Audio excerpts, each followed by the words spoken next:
Buenas noches, bienvenidos a todos y a todas. Quiero empezar esta presentación con lo que normalmente se deja para el final. Esa palabra que muchas veces pasa desapercibida, pero para este equipo ha sido la base de este proyecto, y es algo tan sencillo como decir gracias. Quería que mis primeras palabras fueran un gracias, porque siempre estaremos agradecidos que nos hayan acompañado y nos acompañen en cada evento que hacemos. Como comenté en la entrega de los primeros premios de arquitectura de Lanzarote, su éxito y el éxito del COALS durante estos primeros años ha sido gracias a ustedes.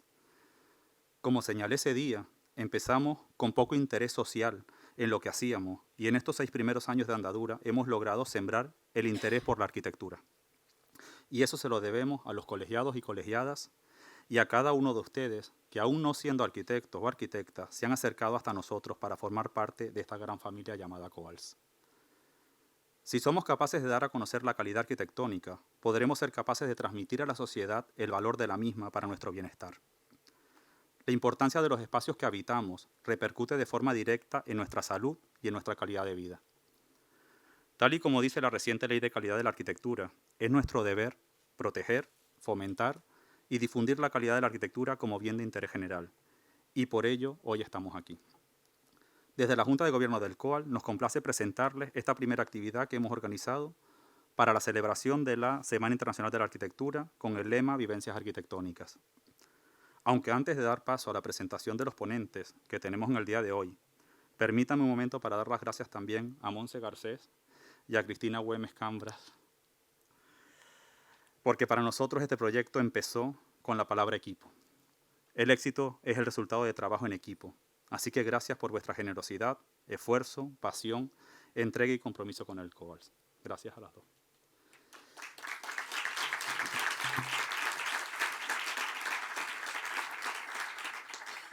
Espero me perdonen por tanto agradecimiento, pero cuando has puesto el corazón y el alma en un proyecto y ese bonito proyecto concluye, nos parece importante parar un momento, mirar a tu alrededor y dar las gracias a los que han colaborado para hacerlo crecer. Así que gracias a todos y a todas. Ahora sí, informarles que en el día de hoy disfrutaremos de una multiconferencia de la mano de 4 equipos que han logrado reconocimiento a nivel nacional e internacional. Invito al escenario al primero de ellos, Ander Vados y Betsaida Curto, ganadores del Premio Profesión, Valores Profesionales y Éticos de los Premios de Arquitectura del Consejo Superior de Colegios de Arquitectos de España 2023. Gracias.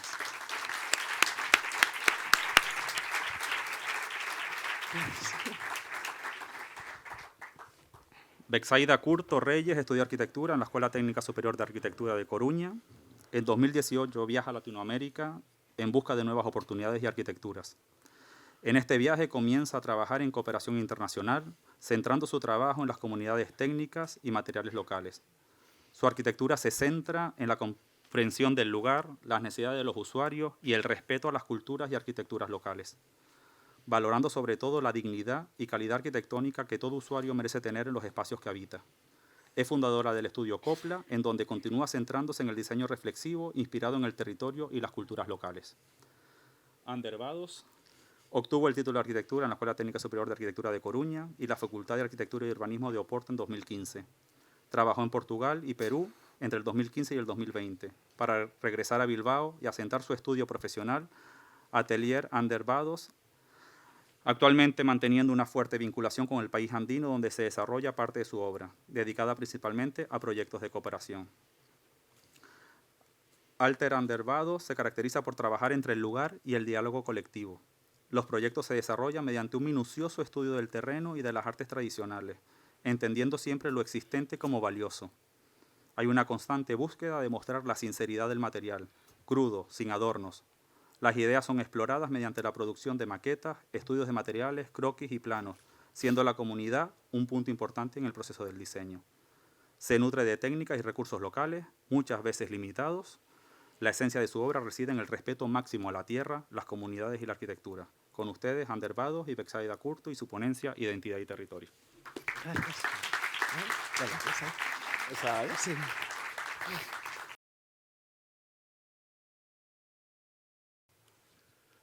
Ay.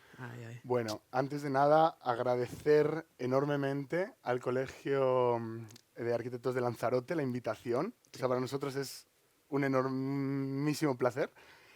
desafortunadamente era nuestra primera vez en Lanzarote. Qué pecado, pero estamos, o sea, yo he aterrizado hoy y me ha dicho, hostia, me están tratando de la hostia. Sí, la verdad. O Sois sea, majísimos. mucho mejor En que el norte somos mucho más parcos. Sí, sí. Digo, menos mal que he traído chacolí y sidra porque para invitar. Y luego quiero agradecer a Miguel enormemente desde el Sí. momento que le conocimos por, Muchas gracias. vamos, confiar en nosotros. Dijo, chicos, tenéis-". Y digo, pero por supuesto que vamos. Y Monse, qué paciencia conmigo. Que la y hemos con- vuelto loca. que hemos vuelto Muchas loca hasta el gracias. último momento. Así que nada, agradeceros mucho. Vamos a intentar ir lo más rápido posible. Somos un poco pesados, así que depende de vosotros, nos paráis. Empezamos identidad y territorio, ¿vale? Este tema que comentaba Miguel del premio, bueno, viene de la institución educativa 140 en Santa Cruz de Villacurí, en el barrio chino, que es en el desierto de Ica. Está al sur de Lima, aproximadamente unas 2 horitas y media, 3 horitas al sur de Lima. Y esto es lo verdaderamente importante que queremos contaros hoy, nada del premio y esas cosas, que al final hay mucho más detrás de ese premio. Nosotros somos un grupo de 2 personas que hay detrás una comunidad entera, madres, padres, APAFA, trabajadores locales, la gente que hemos realizado el proyecto. Nosotros hemos vivido allí durante este proyecto porque es nuestra manera de hacer arquitectura, a veces muy precaria de otra manera, pero no entendemos poder hacer arquitectura si no estamos en el lugar. A ver. Es derecha o izquierda. Ahí sí. Ahí. Vale. Vale. Perfecto. Aquí empezamos. Sí, sí. Aquí empezamos en el 2019.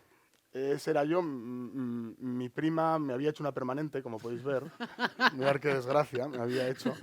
Lo llamaban Krusty los lo llamaban peruanos. Krusty, sí. Y somos Betty y yo en el 2018-2019 haciendo una evaluación. Este proceso nos interesa muchísimo que no os quedéis con el final y las fotos, porque las fotos al final de obra es lo que menos nos interesa que os quedéis. Nos interesa que entendáis el proceso nuestro a lo largo de todo el recorrido y del desarrollo. El desarrollo empieza visitando mucho la comunidad. Imaginaros, es en medio del desierto, en la costa. Perú está dividido en sierra, costa y selva y se marca hay una diferencia, una gran diferencia entre cultura, tanto de idioma. Una persona de la selva y de la costa no se entienden ni por idioma ni por cultura, sino que les han puesto una bandera común. Entonces es cómo inicias, ¿no?, a la comunidad, cómo empiezas, cómo te acercas, ¿no? Primero con Willy, ¿no? Willy es nuestro coordinador de comunidad. Siempre alguien local, alguien que vive allí, alguien que puede hacer de nexo y nosotros siempre con el mayor de los respetos. Bueno, y que Pero- entiende la idiosincrasia, ¿no? y que Porque entiende la idiosincrasia. Son gente que vive en la selva, pero son serranos, inmigrantes serranos y de la selva, de la sierra y de la selva. Sí, y además también, bueno, el proceso no solo empieza con que nos dan un encargo, sino que directamente nos dicen buscar el mejor encargo, ¿no? Nos dicen, hay cierto dinero para reconstruir una escuela. Aquí hubo un terremoto en el 2007 y nosotros fuimos en el 2019. Imaginaos todos los años que estuvieron niños sin ningún tipo viviendo, o sea, estudiando en clases prefabricadas, y lo que nos decían era buscar la más necesitada, la más factible. Entonces nosotros era una cuestión de ir escuela por escuela Durante varios meses. Durante varios meses, hablando con profesores, padres, etcétera, hasta encontrar La más vulnerable. la más vulnerable, la más necesitada. Bueno, muchos factores, obviamente, pero Tenemos unos procesos detrás de HPP, que son como de monitoreo, de evaluación de cuál es la persona que por vulnerabilidad consigue más puntos, ¿no? Y esto hay que entender que en el desierto de Ica, después del terremoto del 2007, aquel famoso que creo que todos nos acordamos de 8.2, solo el 40% de todas las instituciones educativas han sido rehabilitadas, después de 16 años. Entonces, bueno, dimos con esta comunidad que, bueno, yo creo que... si no lo hemos apagado, Ay, que creo vale. que sí. Joder, lo siento. Fijaros dónde estamos. Esta es la Panamericana Sur, toda la Panamericana realmente que lleva desde Alaska hasta Argentina y pasa por Lima. No os penséis que es una autovía, a veces sí, A veces sí, a veces no. y en la mayoría de veces no. Y es esto. Esto es el desierto peruano. No es de dunas, como nos Bueno, hay imaginamos. alguna, pero- alguna que otra. Pero son kilómetros y kilómetros y kilómetros de este tipo de vía, ¿no? Sí, Con este efectivamente. paisaje. Efectivamente. Ahí podemos ver, ¿no? Cómo Sí, vete. tenemos Pisco, que fue donde fue el terremoto. Tenemos Ica. Tenemos el desierto de Ica, que es todo esto. Todo esto. Y tenemos Villacurí. Y diréis, guau, pero dentro de Villacurí hay una zona verde. Ahora vamos a explicar por qué. Dale tú si quieres. Sí. Pues como veis, toda esta zona tan verde dentro del desierto son agroexportadoras. Básicamente, la mayoría de la fruta que llega a la península, no sé aquí, Y espárragos. espárragos, vienen muchísimos de esta zona. Son grandes extensiones de latifundios, digamos, de Sí, sí. frutas, de verduras, etc. Y el pueblo está justo, Aquí. no está señalado ahí, dale, ahí. Ahí. Entonces, esto, para entenderlo bien, básicamente, en esta zona es un asentamiento. Es un asentamiento humano que se le llama, que mal dicho sería una invasión. En Perú existe una ley que si tú te asientas en una tierra que no es tuya y permaneces 5 años, la tierra es tuya. Entonces, la gente, por necesidad, obviamente, tanto desde la selva, Amazonas, Sierra, Andes, llegan a esta zona por trabajo, porque hay muchísima falta de mano de obra, bastante mal pagada, obviamente, y se asientan ahí. Empiezan a invadir Sí. y después de 5 años la tierra es suya. Se genera un pueblo, ¿no? Sí. Es entender, para que veáis, es entender que un montón de congresistas del Perú, que tienen muchísima plata, invierten allí y pagan 30 soles, que es un cambio como de 8 euros, 8 euros al día, a la gente de eso. Entonces, claro, Y no son 8 horas. y no son 8 horas. ¿Por qué hay espárragos? Porque el espárrago necesita sal. Yo que soy de Tudela, lo sé. El espárrago necesita sal y en el desierto hay mucha sal. Entonces, es una manera también de quitar la sal. Pones espárrago, quitas toda la sal del terreno durante varios años y luego plantas frutales. A ver si Sí, hay... ahí. Esto es lo que se ve desde la Panamericana, ¿no? Sí, esta es la visión de esas agroexportadoras. Son kilómetros y kilómetros de esta visión. Básicamente, es solo para que entendáis un poco, ¿no? Cómo... Es del vídeo el reggaetón, ¿eh? Santa Cruz de Villacuri. Es esto. Como veis, está totalmente partido por la Panamericana. Los grandes cortes y la fuerza que tiene esta gente muchas veces contra el gobierno, ¿qué es? Corto aquí. Porque es el único paso. Entonces, corto ahí. Y de hecho hay una anécdota importante con esto. Nosotros cuando estábamos en las evaluaciones, que es bastante poética, pero es verdad, nosotros pasábamos por esta Panamericana, por este tramo, una y otra vez, ¿no? Yendo de pueblo a pueblo para ver. Y yo me acuerdo, porque justo aquí hay un peaje, de pasar por ahí y ver algunas construcciones pequeñitas, llamémoslo chabolitas, Sí, ¿sabes? sí, Donde sí. vendían frutas, agua, etcétera. Y yo, mi idea, sin haber investigado más hasta ese momento, era que aquí no había un pueblo. La carretera está un poco Sí. levantada, entonces veías como una línea a cada lado de esos tipos de tenderetes de venta. Y el día que llegamos a este pueblo, cuando nos mandaban a hacer la evaluación aquí, dijimos, madre mía, que esto es una ciudad. O sea, es una ciudad informal, pero la cantidad de gente que había era enorme, ¿no? Entonces esa visión, la persona que pasa parece que no existe, pero sí, Sí, hay sí, sí, muchísima sí. gente. Entras dentro y es... Bueno. Imaginaros... madre mía. Nada. Bueno. Cómo es exactamente... La me siguiente. imagino que nada, ¿no? No, dale la siguiente. Nada. Esta es la visión que se tiene de las construcciones de allí. Exacto.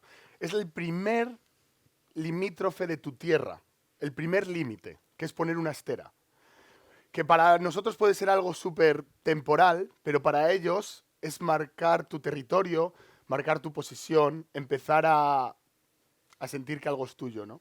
Sí, y además están hechas con materiales locales y son muy baratas y están muy fácil de acceso. Entonces la gente llega sin nada, compra 4 esteras, pone 4 palos y delimita su parcela Y y ya ahí es ya, mía.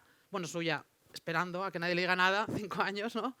Para ser suya. Aquí hay un problema, que es cuando las mafias entran y ponen grandes extensiones y después de 5 años las empiezan a vender a la gente, porque ya son suyas. Sí, Entonces pero- hay unos desencadenantes Entonces, el ahí. vídeo que no se veía es kilómetros y kilómetros de esto, ¿no? Esta visión. Tú. En el coche íbamos y era todo así. Y esto es el pueblo, ¿no? Entras dentro perpendicularmente a la Panamericana y esto es el pueblo, ¿no? Esto es, ¿no? Sí. Pero bueno, esas personas después, obviamente, empiezan a establecerse un poco más. Entonces, pasan de la mera estera a hacer una primera construcción en planta baja, ¿no? Que normalmente es hormigón visto en los pilares y ladrillo visto. Sí. Casi antes de eso, Es verdad. lo que hacen es esta pequeña vivienda, ¿no? Que vemos aquí, ¿no? Que es prefabricado de madera. Es en el momento en el que yo puedo pasar de la estera, de que ya es mío, hago una pequeña inversión de unos cuantos soles y hago ya esta edificación, que es una cosa de madera. Ya pasé a esa segunda edificación, pasa a que cuando ya he conseguido ganar algo más de dinero, hago mi zona más sólida, de material noble, como ellos llaman, de ladrillo y una losa. ¿Pero qué hago? No desaprovecho lo que yo tenía, sino que lo que yo tenía lo mando arriba, al segundo piso. Y aunque parezca una locura, es un proceso, no sé, es que a mí me fascina ya, o sea, lo hemos estudiado mucho, ¿no? Cómo es esa segunda fase, ¿no? Y te encuentras cosas como esta, ¿no? Y ya en el momento en el que la Incluso segunda las parte- alquilan. Exacto, Sí, eso, justo. Claro, la iba a decir segunda eso. planta la alquilan a gente. Entonces tú ves a gente que vive arriba, tiene unas escaleras de cualquier forma que bajan abajo. Ahí son 2 cuartos, por ejemplo, ¿no? Sí. Un cuarto de alquilo y otro también, ¿no? Y esto, para que entendáis, son los alrededores de donde está la escuela. Sí. Y luego llega la tercera fase, que es ya puedo construirme una casa de 2 pisos, ¿no? Y siempre dejo el fierro para la tercera. Claro, No o vaya. la cuarta o la la cuarta quinta. o la quinta. Para que- pero es ese, ¿no? Esa necesidad de seguir creciendo, ¿no? Que tienen, ¿no? Y que llega un momento en el que dicen, mirar, la primera parte está tarrajeada, tiene el pláster, tiene el lucido, pero la segunda no. Pero algún día lo haré.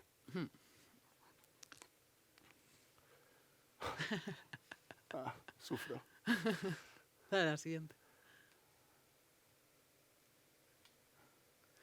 Ah, Y estamos un poco explicando. Bueno. El vídeo anterior era Villa Curí de día, que básicamente es Nadie. desierto. Porque, claro, la gente trabaja de sol a sol. Y encuentras una persona por ahí, igual una tienda abierta, y parece un sitio fantasma. Hasta que de repente, que a nosotros nos pasaba eso, decir, tantos niños en esta escuela, ¿cómo puede ser si no hay nadie? Y de repente llegas a la noche Y aquello y eso es es Manhattan, ¿sabes? O sea, está lleno de una gente, comercios explosión de abiertos. felicidad Sí, sí, sí. de me he liberado del congresista. Brutal. Total. Y todavía no estábamos llegando al cogollo aquí, ¿eh? O sea, todavía hay más. Pero bueno, es como por eso, para nosotros, que también venimos del norte de España, toda esta idiosincrasia nos parecía como de otro lugar, o sea, de otro mundo. No sabía, o sea, no entendíamos al principio nada, ¿no? No sabíamos cómo afrontar muchas cosas. Entonces esto es un poco una explicación de todo el proceso que nosotros tuvimos de entendimiento, ¿no? Entender también lo importante que es para ellos poder trabajar, lo importante que es para una madre poder dejar al niño para poder ir a trabajar y llevar dinero a casa y tener su propia independencia. O sea, un poco cómo funciona todo, ¿no? Cosas que a veces nosotros damos por sentado y aquí eran cosas que teníamos que repensar, ¿no? Como decir, ostras, no nos habíamos planteado esto todavía. Y entender que la vida es desde las 5 de la mañana hasta las 2 de la mañana. Esa es la vida de esa gente. Aquí era donde estaba la escuela inicial temporal, ¿no, Betty? Sí. Y aquí vemos en donde los niños estaban desde el terremoto. Sí, son aulas prefabricadas y nosotros también nos alucinó un poco al llegar a esta escuela porque la tenían tan cuidadiña, ¿sabes? Tan pintadita que no parecía que estaba tan mal. O sea, se estaban achicharrando, era todo, pero las profesoras le tenían muchísimo cariño, entonces estaba todo recién pintado, con sus propios medios, intentaban por lo menos dignificarlo lo máximo posible, ¿no? El espacio es, bueno, o sea, estas aulas son mínimas, estaban súper llenas, o sea, os podéis imaginar, letrinas, bueno, todo Cada un aula poco. de estas, aquí veis 2, estos son 2 aulas. Sí. Pues cada aula de estas tenía 35 niños. Y, por ejemplo, da tanto el sol que, como veis, le ponen unos tolditos por encima a veces, un poco para hacer ese doble techo. Y la mayoría de las cosas, o sea, el gobierno les da estas aulas y todo el resto son las profesoras con un poco de dinero o con los padres, van intentando mejorar y mejorar y mejorar. Hasta aquí este proceso estamos hablando de unos 5, 6, 7 meses Sí. de vivir allí.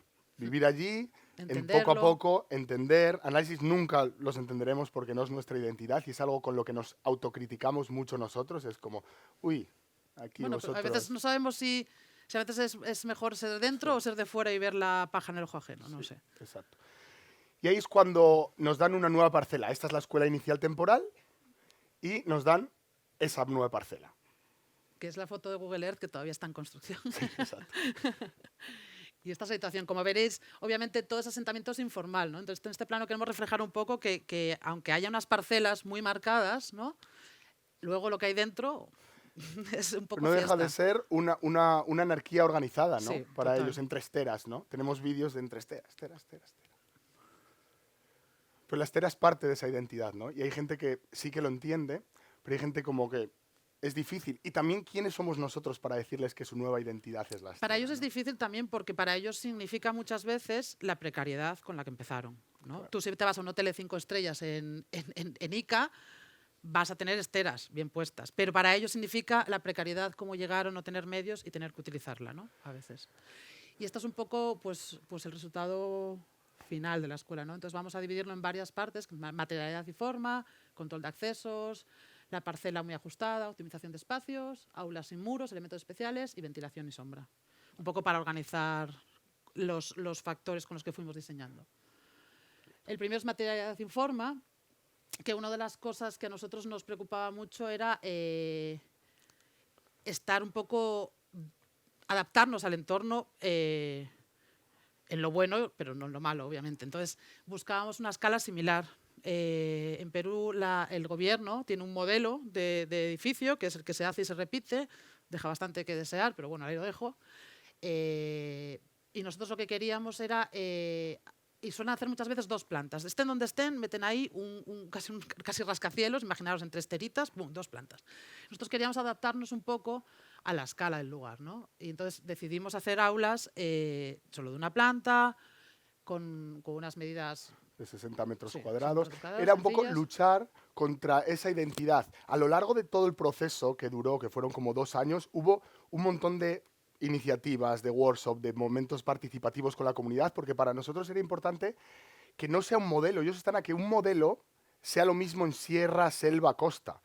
Y que esas personas generen este proyecto y sea identitario para ellos en su zona. Pero no es como, oye, os voy a poner la estera porque os tiene que gustar. Os voy a dejar el suelo de arena porque os tiene que gustar y es lo que tenéis fuera. No, no va así el tema. No es que nosotros los arquitectos lo digamos. Es que a través de un proceso trabajemos con ellos y entender si realmente ellos lo aceptan o no lo aceptan. Entonces, bueno, esto es un poco lo mismo. La escala con la que diseñamos, adecuada un poco a las construcciones de una planta, Sí. etcétera. Después reinterpretamos las esteras. Nos parecía que era algo, que es el material más fácil de encontrar, local, hecho por ellos, o sea, barato, y nos parecía que era muy identitario, porque no solo es para los asentamientos, sino también es local. O sea, no solo la gente que migra y que va allí las utiliza, sino que es material local, que son caña brava, que podríamos decir juncos o algo para el estilo. Entonces nosotros reinterpretamos la forma de utilizarlo. Obviamente ellos utilizan y ponen 2 palos y la atan la estera, entonces nosotros lo que queríamos era mejorarlo en el sentido constructivo, ¿no? Levantarlo del suelo, obviamente, para que no se estropee, barnizarla, Ayudarle con caña brava. ayudarla rigidizarla, etc. Imaginaros que vosotros tenéis un monomando de la hostia en casa y se os rompe y os pone una mala leche tener que gastaros no sé cuánto dinero en cambiarlo, pues imaginaros que llegáis aquí y les ponéis un perímetro de la hostia y se les jode por algo. Imaginar que esa persona, cuando no es tu casa, sino que viene de los fondos del gobierno y vienen muy límites, tienes que ir a cambiarlo. No hay dinero. Entonces, tienes que entender que todo lo que, o muchas de las cosas que entres aquí, tienen que tenerlo a su acceso. Es decir, en la ferretería de al lado pueden encontrar esta estera a 5 o 10 soles.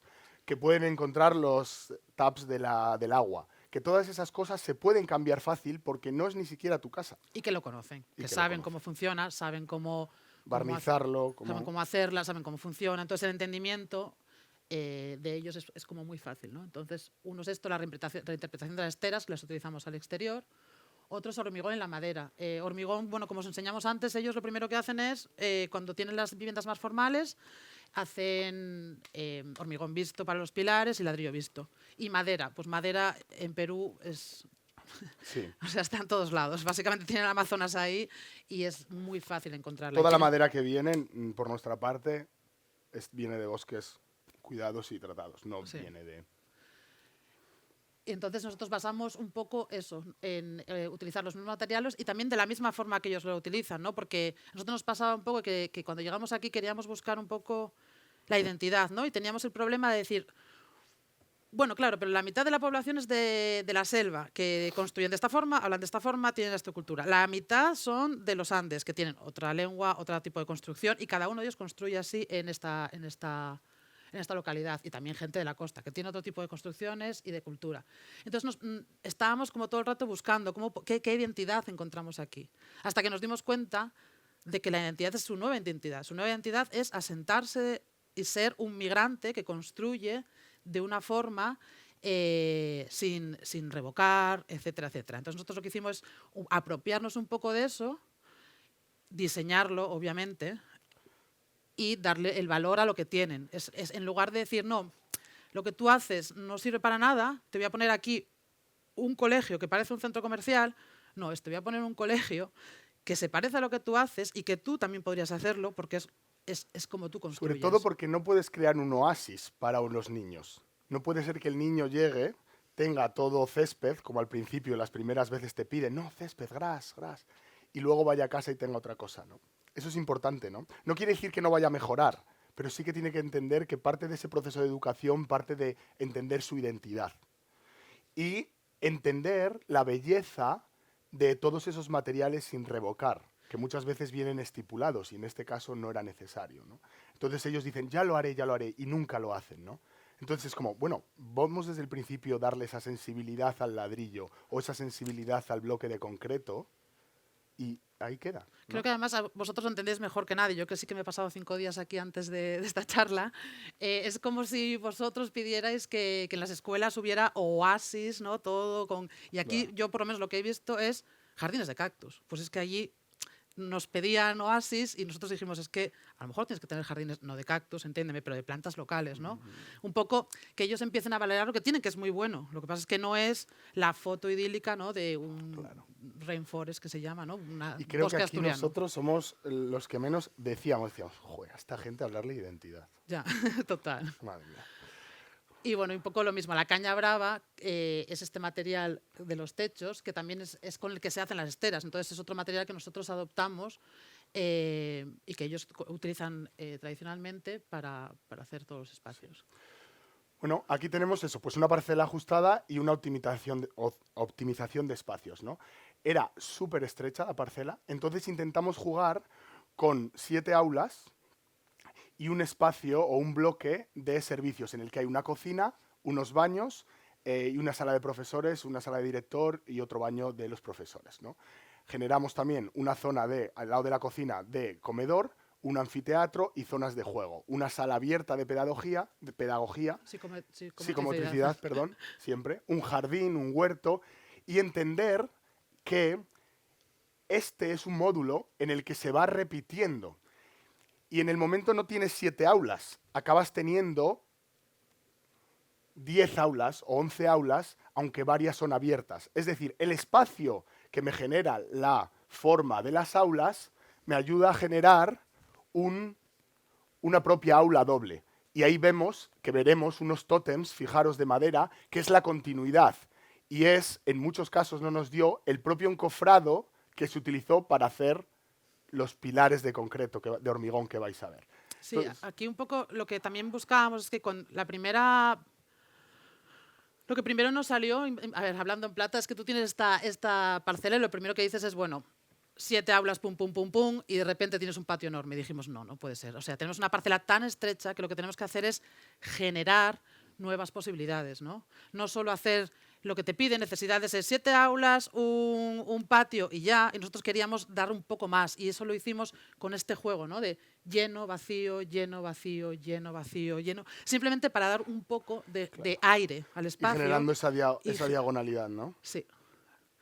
Entonces, ese es lo que se genera un juego de llenos y vacíos, donde los vacíos son aulas sin muros. Luego lo explicaremos más en detalle, pero son espacios que se utilizan para algo más, ¿no? Para charlas, para psicomotricidad, para comer, etc. Y después, muy importante, un pasillo director, que también nos parecía muy importante, ¿no? Las profesoras obviamente están ahí, que tuvieran acceso rápido a cada uno de los espacios con ese pasillo generador ahí. Hay dos datos muy importantes y es que el 43% de los niños del Perú entre 0 y 3 años sufre anemia y la tasa de abuso escolar es altísima. Entonces es un punto súper importante y luego veremos incluso en las puertas de los baños cómo trabajamos esos temas, ¿no?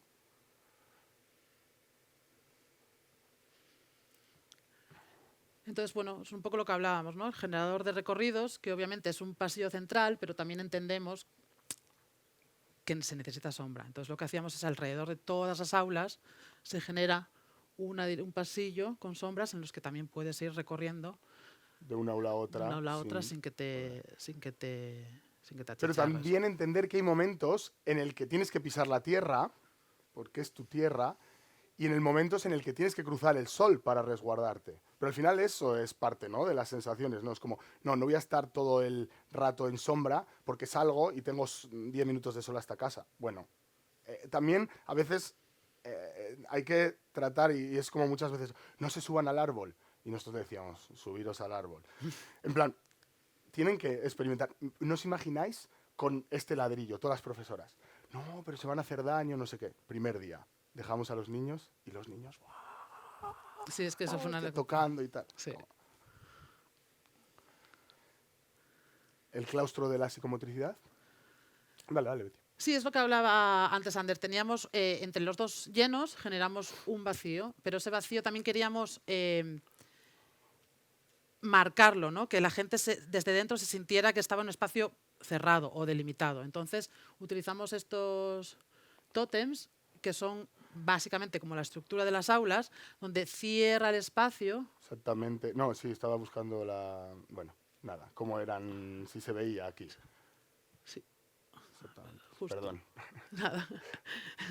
Y entonces cierran el espacio. Entonces, con el gran árbol genera sombra y después tener una zona con una losa en la que tiene unas sombras que luego veremos, en las que sí que están obviamente resguardados de todo, la sombra, de ¿no? todo el sol. Y como veis, bueno, pues a los niños les encanta. Sí. Una zona de anfiteatro. También entender que el olivo también es una parte importante del lugar, ¿no? Para ellos. Y nos encantaría que estos olivos ahora mismo fuesen enormes, pero no es el caso, ¿no? Entonces también entender, como en el caso anterior, cómo son esas mitigaciones temporales de sombra hasta que este árbol, el olivo está en muerte regresiva, que es un tema de los olivos, somos Luego lo explicaremos. unos flipados de los olivos ahora, y cómo tantear esa sombra hasta que ese propio árbol dé la sombra que se merece o que... ¿no? El anfiteatro también se crea como un espacio, sobre todo para la comunidad, ¿no? Que nos lo pedía, ¿no? Sí, un espacio en el que poder tener reuniones con los padres, que normalmente son por la tarde, cuando ya no hay mucho sol, actuaciones escolares, y también es un espacio, obviamente, con las gradas en las que a los niños les da como mucho, a esas edades son de 3 a 5 años. O sea, es cuando están empezando a desarrollar todos sus movimientos motrices. Imaginaros Bueno, que aquí todavía la gente se reúne a tomar decisiones sobre la comunidad. Y yo doy X días al mes de mi mano de obra a la comunidad a través de las faenas. Las faenas son esos momentos en el que yo doy mi tiempo para poder construir cosas comunales y en el que todavía se vota para decidir cosas. Todo esto no es porque quieran, es porque no hay un apoyo del Claro. Lima, en este caso, ¿no? Y la zona de comedor, que también aquí era donde necesitábamos una sombra más permanente, ¿no? Porque obviamente cada vez que comen tienen que estar techados. Y se genera un espacio en convivencia con la cocina, en donde desde la cocina pueden servir a los niños y los niños se sientan en toda esa sombra de ahí a comer. Como decía él, en Perú hay mucha anemia y el gobierno tiene un servicio que le llaman Caliwarma de dinero, ¿no? Dan comida, a los colegios y el colegio se encarga muchas veces de dar la comida más importante a los niños que no siempre tienen. Entonces, este espacio era muy importante, pero obviamente con la climatología nos permitía hacer un tipo de sombra en el que no tenía que ser un espacio cerrado. unos grandes bancos en los que todos los niños a su altura, obviamente, y también siempre con las plantas locales, ¿no? Para que dieran un poco de aire, un poco de oxígeno. Bueno, aquí os lo voy a rápidamente. Era donde antes estaba la escuela y era en mitad de la calle principal. Entonces todo el mundo se ve como mototaxis, tuk-tuks, te atropello, ¿no? Los padres fuera esperando, tal. O sea, es realmente la salida del colegio, ¿no? Que debe ser como más holgada, más tratable, más amable y se ve como de repente todo el mundo, el mototaxi llega, los niños salen con el carricoche y es realmente peligroso, ¿no? Claro, nos dimos cuenta de que las madres siempre estaban apegotonadas en la entrada, las profesoras no querían abrir la escuela porque las madres llegan, lo invaden todo, obviamente, ¿dónde está mi niño? Entonces siempre lo tienen cerrado y entonces necesitábamos crear un espacio para que los padres pudieran esperar, ¿no? Mientras salían los niños de clase. Sí. Entonces para eso generamos este espacio, luego explicaremos que hay como 3 filtros, ¿no? Pero bueno, aquí se ve un poco fácil. La Este escuela espacio tiene sí. 2 puertas, ¿no? Entonces este espacio es en el momento en el que 15 o 20 minutos antes de que los niños vayan a salir, se abre esta puerta, que es una puerta en diagonal para que no se caiga ante los sismos, entender que es una zona también Como en Z, sí. con Z, y este espacio se abre y se genera durante tantos minutos al día, se le dona a la calle para que se aglutine todos los padres, ¿no? Entonces, esa sería la escuela cerrada, en la que hasta los 10 minutos antes o 15 minutos antes de que no salgan no se abre. Aquí es abierta, los padres esperando. Aquí los padres están esperando, pero esta puerta todavía no se abre. Generamos ¿vale? como una barrera, ¿no? Como la barrera de los toros, que estás ahí esperando, pero no puedes pasar. Queríamos que los padres pudieran ver qué era lo que estaba pasando con sus niños, pero no tuvieran la facilidad de meterme en el aula, ya entro y tal, ¿no? Porque era algo que se quejaba mucho, ¿no? De Sí. que entra la madre y entra hasta el final. Entra el padre y se mete allí a regar la planta. Y es como, oye, empieza a haber mucho descoordinación y no controlas ni vigilas todos los puntos, ¿no? Como deberías, ¿no? Y después está esa puerta, que la hicimos giratoria, entonces en el momento en el que la giran, cambia de posición, 90 grados, y de repente los niños ya salen en manada. Y puede después quitar lo también. bueno es que también se le puede levantar y si necesitan que pase un coche o cualquier cosa, se puede hacer. Entonces, estos son los aspectos que a nosotros nos parecía más importante porque cuando Villacurí se llena a la calle picante, no sé cómo decirlo. Rápidamente, ventilación y sombra. Generamos un sistema pasivo de control de temperatura. Y esto no es algo que nosotros nos hemos inventado. Claro, esto viene del desierto iqueño desde hace años y años y años. Y es generar 2 techos, ¿no? Generar un techo de concreto, de hormigón, y unas ranuras de unos 10 centímetros. Y esa caña brava que os hablaba Betty, todo de falso techo, ¿no? Entonces, conseguimos bajar 5 grados los edificios existentes o las escuelas existentes porque generas un colchón térmico, ¿no? Sí, además ese segundo falso techo no solo es un falso techo, sino que se proyecta fuera del edificio y genera sombras a las ventanas. Entonces, está haciendo una doble función. Está dejando pasar el aire, ventila y proyecta sombra. Y a la vez no es un pladur o algo así en el que tú puedes estar, sino que hay espacio entre ellos, con lo cual el aire caliente también se disipa, ¿no? Y la ventilación cruzada, obviamente, también entre las ventanas. Que también las hicimos de 2 formas. Están ventanas totalmente, como se pueden ver, como de librillo, que se abren completamente a un patio trasero. Y después que son las de la parte trasera, que entonces la profesora puede abrirlas cuando quiera, dejar a los niños salir, etc. Y en la parte delantera tienen peto hasta Sí, la altura de hasta 1 metro, para que puedan controlar un poco más a los niños, que son estas de aquí. Ventilación entre techos, ¿no? Sí. Y sombras, aquí hablaremos, pero bueno, paso ya de la estereotomía, cómo continuamos, ¿no? Con diferentes materiales, pero la misma estereotomía. Con 3 materiales diferentes, el hormigón, la caña brava y la madera, y mantenemos exactamente esa misma estereotomía, ¿no? Sí. Aulas sin muros y elementos especiales. Vamos un poquito rápido. Sí, Betty. esto es un poco lo que hablamos antes, cómo los elementos especiales, los tótems que decíamos antes, que Sí. delimitan los espacios, ¿no? Sí. Para un poco, para que tu percepción sea de que estás en un espacio delimitado. Sí. Luego esos olivos como generadores naturales de sombra, lo mismo, ¿no? Volvemos a lo mismo. Veremos ahora mismo rápidamente de dónde salen esos olivos. Todos nos hubiera encantado que estuvieran ahí, pero no estaban ahí, pero tenemos otra. Sombras en zonas en permanencia, como hemos comentado. Comedor Paso. sí, paso. Y ese pasillo trasero, ¿no? Para ayudar a esa ventilación cruzada, pero a la vez esos patios privados de cada aula, porque a veces tienen 3, 4, 5 años, con lo cual tienen todo un banco, tienen plantas, cada uno tiene su planta, su enredadera, pero tiene ese espacio cercano de salir igual a tomar con la loncherita y a comer, ¿no?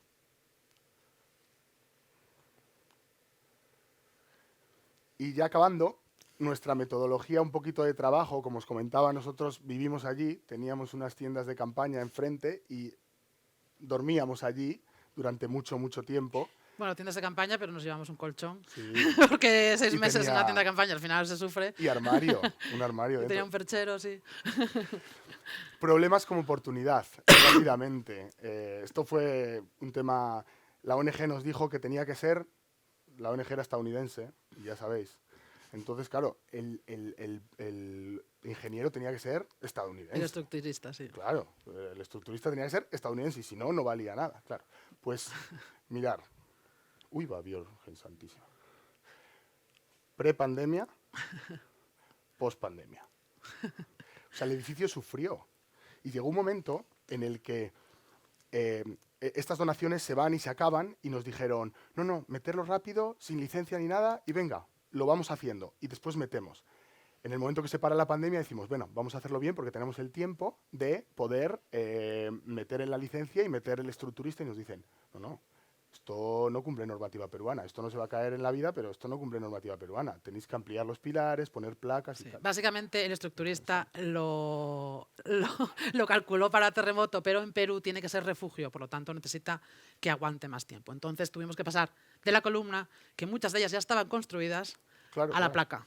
Entonces el edificio, como dice él, sufrió y ahí nos vino un momento de decir, a nosotros a veces nos pasamos un poco de honestos y es como, bueno, pero ahora vamos a meter placas y de repente la gente va a decir, ay, qué bonito las habéis diseñado con placas. Y no. Entonces dijimos, bueno, ¿qué hacemos? ¿No? Pues vamos a hacer un poco como cuando restauran en Salamanca o en el Pórtico de Santiago y alguien pone algo nuevo y pone una Marilyn porque tú ya no es lo mismo, que no necesitas poner al Cid campeador, por decirlo ahora, ¿no?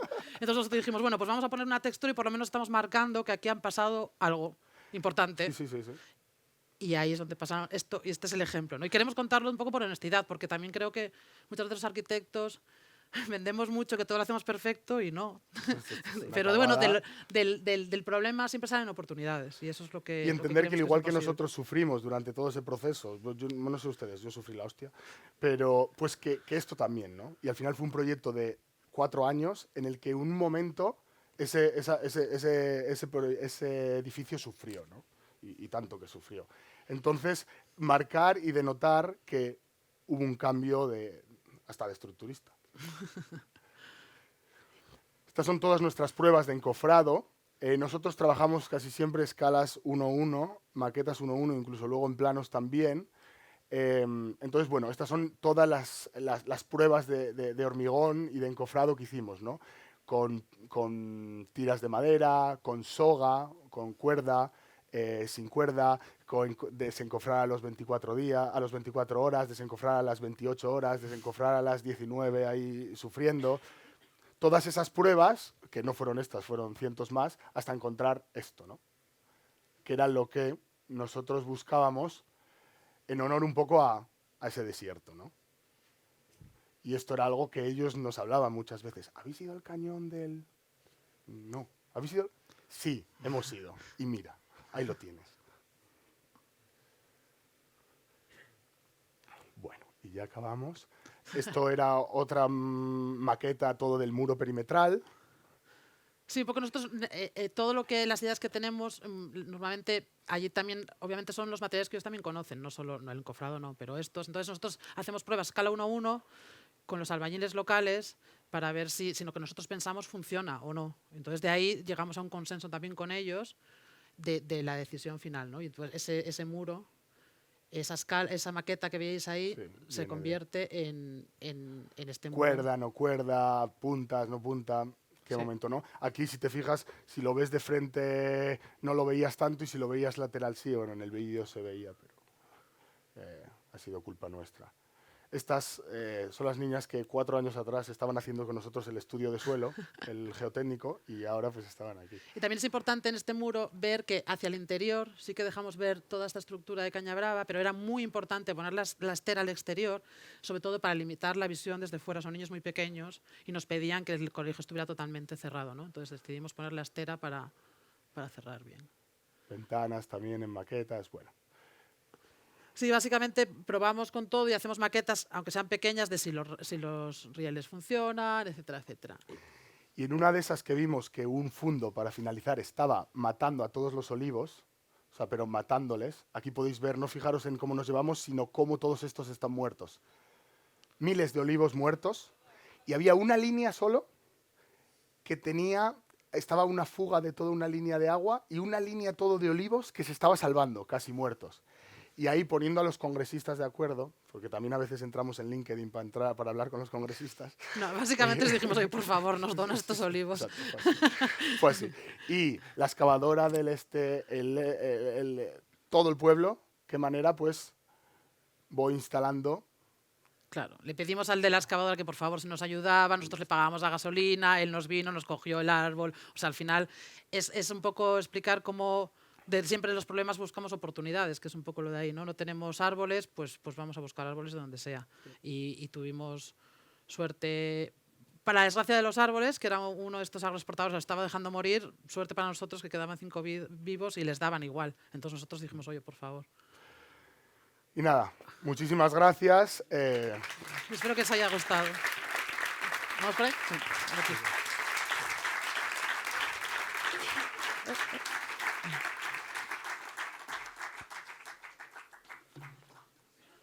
Gracias. Nada, para esta segunda ponencia invito al escenario al arquitecto Alejandro Botel, ganador del premio Modalidad Restauración y Rehabilitación de los Premios de Arquitectura Manuel de Orá del Colegio Oficial de Arquitectos de Tenerife. Alejandro es arquitecto por la Escuela Técnica Superior de Arquitectura de Las Palmas de Gran Canaria, donde obtuvo la doble especialidad en edificación y urbanismo en el año 2005. Completó su formación académica en la Facultad de Arquitectura, Construcción y Planeamiento de la Universidad Técnica de Eindhoven, en Holanda, en el marco del programa de la Unión Europea Erasmus.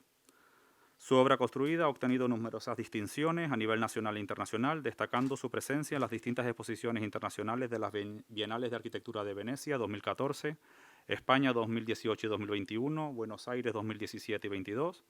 Ha desarrollado distintas responsabilidades institucionales como profesor de proyectos arquitectónicos de la Universidad Europea de Canarias, profesor invitado en distintas universidades, La Habana, Cracovia, Granada, como vocal de Cultura y Patrimonio Histórico del Colegio Oficial de Arquitectos de Tenerife, como miembro de la Comisión Insular de Patrimonio Histórico de Tenerife y como arquitecto diocesano del Obispado de Tenerife. Destacar de la obra de Alejandro el respeto por el lugar, su integración, el conocimiento y valor de cada uno de los materiales que conforman la obra, el juego de volúmenes y la excelente integración entre lo existente y lo nuevo. Con ustedes Alejandro Botel y su ponencia Arquitecturas Vividas.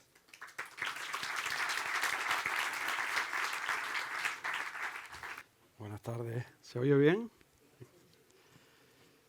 Miguel, compañero de clase en la escuela, muchas gracias por la invitación, a toda la Junta, Monse, por todo el trabajo. Anderbet me ha encantado, precioso proyecto, preciosa historia. Bueno, yo voy a contar 2 obritas en 20 minutos. Vamos a intentarlo. El título es Arquitecturas Vividas, haciendo un poco un guiño al título de la Semana de Arquitectura, ¿no? Vivencias arquitectónicas, ¿verdad? Porque son 2 arquitecturas que, bueno, pues que las he vivido especialmente, ¿no? En primera persona, las he sufrido también. Y Habitar y Celebrar. Ese subtítulo de Habitar y Celebrar, no se asusten, estas no son las 2 obras, son algo más recientes. Esto era un poco para reflexionar sobre esas 2 palabras que había puesto ahí, ¿no? Habitar y celebrar. Dice el teórico Payasma que son los fundamentos verdaderos de la arquitectura. Lo primero, ¿no? Lo primero que hicimos los hombres en la Tierra, crear espacios para habitar, como esta cueva que está en Sudáfrica, que tiene como 2 millones de años. Ya se encontró ahí indicios de que hacían fuego, de que hacían sus útiles y herramientas. Por lo tanto, probablemente es el primer cohousing de la historia. Y luego tenemos otro más conocido, que es ya un monumento del Neolítico, para más o menos 5.000 años, pero que es una arquitectura que ya busca la celebración de alguna manera, una estructura hecha para reunirse, para observar las estrellas y para celebrar la vida, ¿no? Entonces, miles de años después, los arquitectos, aunque parezca que el mundo ha evolucionado mucho y que todo va muy rápido, seguimos haciendo básicamente lo mismo. No sé por qué a mí solo me tocan hacer casas e iglesias, pues vengo a enseñarles una casa en una iglesia, ¿no? Primero voy a empezar por una iglesia. Sí se puede llamar así porque es muy pequeñita, tiene solo 45 metros cuadrados. Una ermita, la ermita de Stella Maris, y es el espacio celebrativo que quería enseñarles, ¿no? Aquí la vemos formando parte de la silueta ya del barrio del Pris, que es un barrio en Tacoronte, en Tenerife, de pescadores. Voy a hacer la charla un poco al revés. Primero voy a enseñar las fotografías de la obra terminada y luego ya pues, me meto un poquito más entre bambalinas y contamos un poco más del proceso o de esa vivencia arquitectónica que quería compartir. Bueno, ahí la vemos. Es un intento de hacer una arquitectura simbólica, pero que no le restara carácter o que no interviniera demasiado en el carácter de barrio y, bueno, que tiene este peñasco tan singular, ¿no?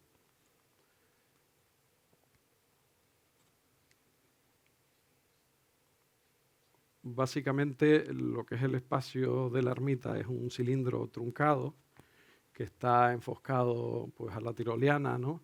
Un acabado muy popular aquí en Canarias. Y bueno, toda esa austeridad no solamente era un compromiso moral al hacer una iglesia, ¿no? Sino también una necesidad, porque teníamos un presupuesto realmente limitado, ¿no?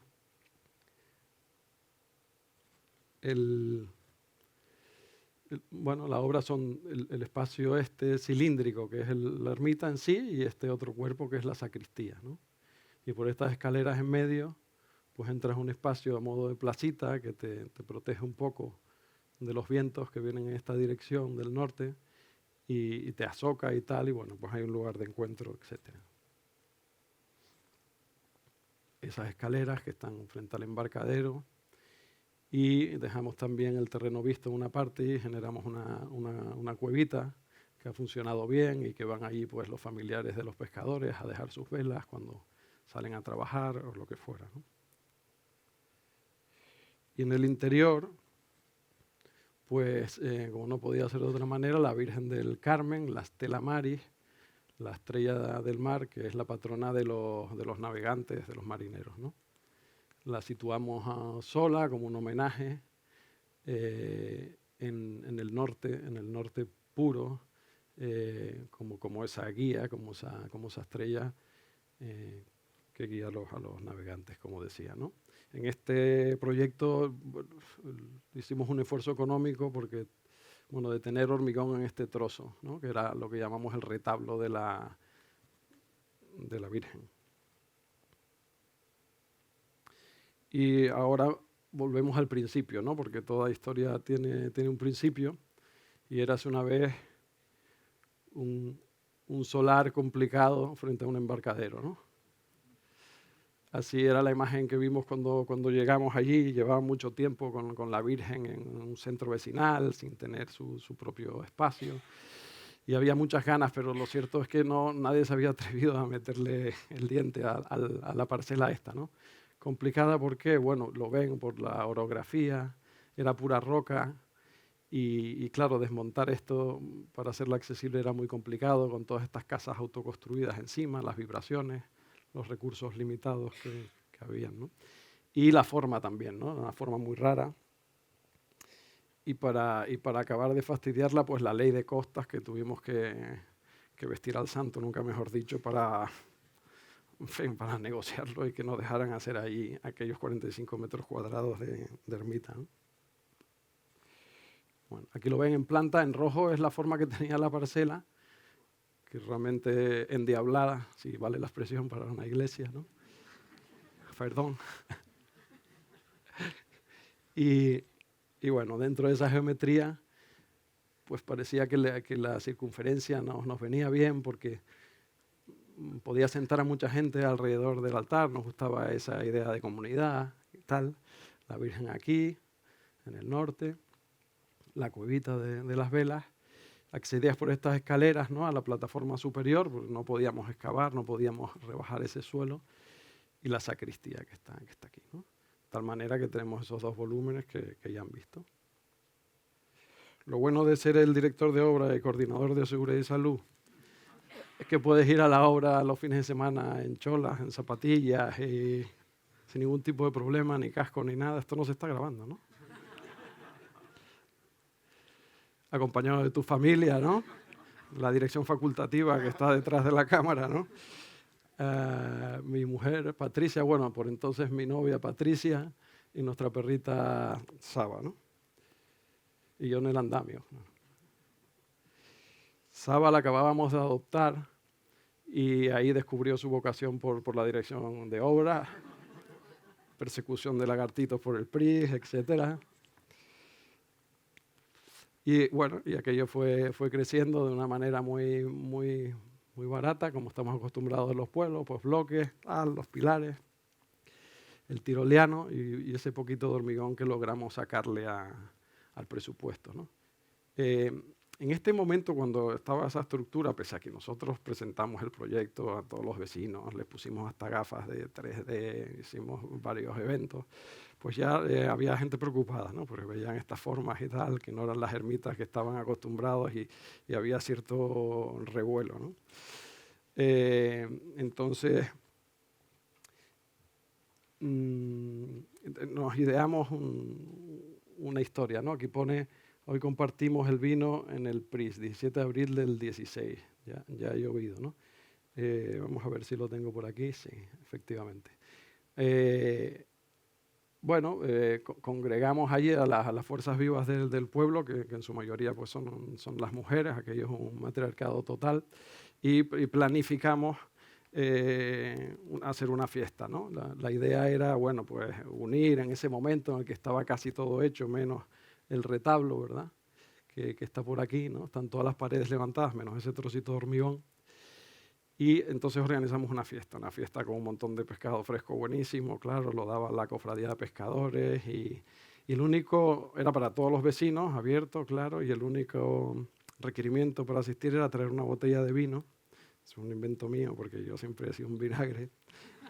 Porque queríamos que fuera una botella de vino típica de nuestros vinos blancos que vienen embotellados en cristal azul. Por lo menos ahí en Tenerife es muy habitual, ¿no? Y bueno, hicimos la fiesta esa. Voy a omitir algunas fotografías de la fiesta, pero básicamente lo pasamos bien. Y cuando terminó la fiesta, pues reunimos en una esquinita todas las botellas, vacías por supuesto, después de haber compartido el vino, y les explicamos a la gente allí, entre un poco cargados y un poco divertidos, de que íbamos a utilizar ese material dentro de la iglesia, ¿no? Entonces rompimos aquello y bueno, los días siguientes lo vertimos dentro del hormigón, de tal manera, bueno, que por ahí se ven unos brillos azules. Este es el hormigón abujardado con los vidrios azules del vino compartido, o el hormigón resacado con los restos de la fiesta, ¿no? Pero bueno, funcionó como una acción que generó, bueno, todos aquellos comentarios, los motes, ¿no? Porque la iglesia tiene un montón de motes: el terrero, el búnker, el no sé qué y tal. Pues ya allí abiertamente nos lo decíamos a la cara, ¿no? Y disfrutábamos más, ¿no? Y al final nos hicimos amigos y eso siempre está bien, ¿no? Esto es desde el techo de la ermita. El muro tenía un colorante azul súper bonito, que no funciona, se fue enseguida, no les recomiendo. Yo he coloreado el hormigón de muchos colores, pero el azul no aguanta un telediario, ¿no? Entonces solo me queda esta foto para recordarlo, ¿no? Mi ilusión era que fuera más azul todavía, ¿no? Y el Vía Crucis es un poco más positivo que las típicas estaciones de cruces y tal. Y bueno, pues es de alguna manera el manto de la Virgen, que está en el norte, ese abrazo casi celestial, y ella ahí pues capitaneando el asunto, ¿no? Funciona también un poquito como un reloj de sol y vas viendo como tempus fugit, ¿no? Y poquito después de la inauguración de la ermita, pues se celebró la primera boda, que fue nuestra boda. Y aquí estamos con nuestra familia, nuestros amigos y los nuevos amigos del PRI, como no, todas las fuerzas vivas que nos arroparon durante todo el acontecimiento, ¿no? Lo bueno de hacer una boda en una iglesia tan pequeña es que no tienes que invitar a mucha gente y no quedas mal con mucha gente, ¿no? No quedas mal con mucha gente. Bueno, y fueron felices y comieron perdices. Y ahora les voy a contar dónde comimos las perdices, ¿no? Porque luego teníamos que hacernos también una casa, ¿no? Y esa es otra aventura, la Toscalera. Y aquí vengo a hablarles de habitar, ¿no? De vivir, ¿no? Empezamos por el final. Esta es la fachada ecléctica, un edificio de 1912. Por fuera parece, bueno, un poco incluso rico y tal, pero no se lleven a engaño. Y por dentro quedaba muy poquito por salvar ahí, ¿no? Entonces, más allá de esas texturas, de las huellas del tiempo en los muros, de ladrillo o de piedra tosca, ¿no? Por eso la Toscalera, por eso este barrio se llama el Toscal. La piedra de lavar y algunas cuestiones que te hacen sentir en un espacio que ha tenido más vida, pero ahora tiene una totalmente nueva, ¿no? Y con un patio pues distinto, mayor, y ahora lo vamos descubriendo, ¿no? Sí, la escalera es un poco hippie porque es abierta. Todo el mundo me dice, bueno, pero no vas a cerrar eso, y si te quieres tomar un vaso de leche en medio de la noche, yo no tomo leche en medio de la noche. Pero bueno, cada uno se hace su casa como quiere, pues una vez que no tengo cliente, es abierta, sí, ¿qué pasa? Vivo en Santa Cruz y no llueve tanto, ¿no? Y bueno, pequeños guiños al tiempo, ¿no? Que ese peldaño de piedra maciza, basáltica, molinera, que es el que se lleva siempre todos los golpes y se lleva las humedades y tal, pero luego nos devuelve que con el tiempo, con el paso de las generaciones, pues se va erosionando y va marcando, ¿no? Como esas casas tradicionales, ¿no? Ahí teníamos, el patio de la casa que había aquí era del tamaño de esta jardinera, ¿no? Nosotros hicimos un patio mayor, le dotamos de una tipología a la casa y bueno, pues ahí estaba recién plantado. La escalera funciona como un distribuidor, ¿verdad? No hay pasillos, te va dejando en las habitaciones y, bueno, y distintos espacios, dormitorio, los baños. Y la casa cuando cae la noche, bueno, cómo funciona con la luz y eso. Bueno, el barrio del Toscal, un barrio olvidado durante mucho tiempo, le cayó la mala suerte de que lo declararon bien de interés cultural. Conjunto histórico, no se podía hacer nada, 15 años esperando por un plan especial, ¿no? Y ese plan especial nunca llegaba, ¿no? Esa era la casita, un estado lamentable y claro, nadie se atrevía a invertir porque no sabías lo que te dejaban hacer, lo que no había ningún tipo de garantía y era un poco lo que decidieran unos sabios de una comisión, ¿no? Una comisión de patrimonio histérico, no sé si han oído hablar de... Bueno, yo formo ahora parte de eso, o sea que tampoco...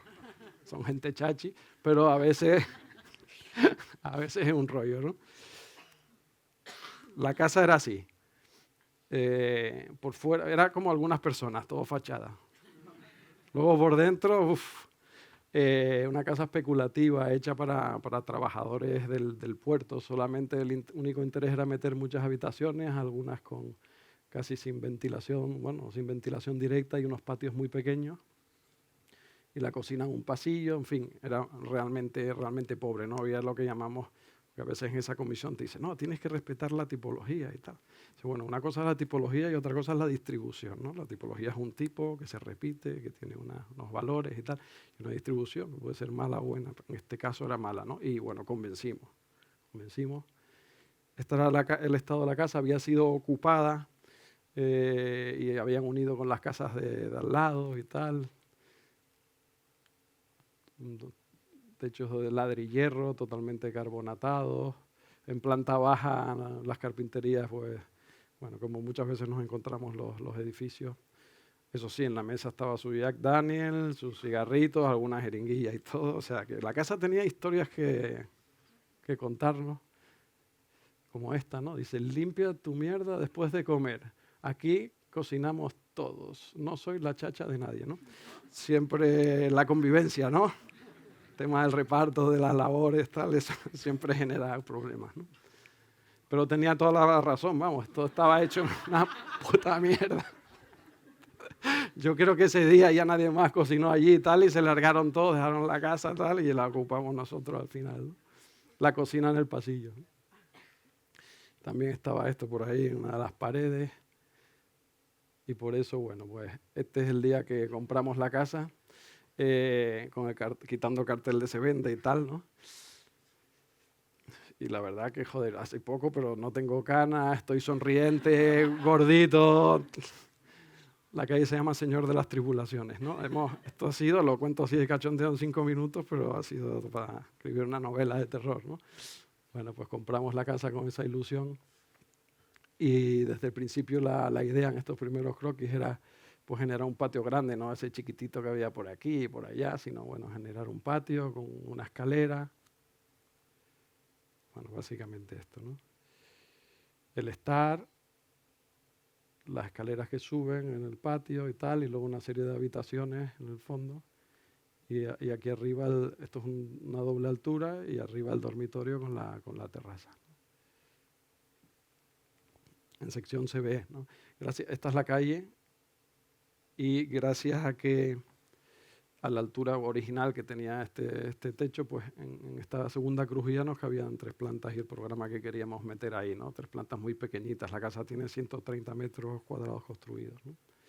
Y el dormitorio principal aquí con el retranqueo que te obligaban, ¿no? Entonces empezamos la labor, nos compramos esas hamacas amarillas para ir disfrutando del proceso y viviendo la casa antes de tenerla, ¿no? Con toda la ilusión. Saba no perdió su vocación de directora y ya, bueno, pues con el pelo más grande y con mucha más experiencia en lo que es la obra, ¿no? Estaba ya aquí demolido todo, y ella ya orgullosa, supervisando pero de verdad, o sea, de verdad, que yo me miraba como diciendo... El patio, que íbamos ya atrapando ese trocito de cielo para nosotros, iba creciendo. Otro momento importante de las obras que no debemos perder es la puesta de bandera, ¿no? Suena muy castizo por lo de la bandera, pero la verdad que es un momento para celebrar, ¿no? Pues toda la gente que es necesaria para levantar cualquier construcción.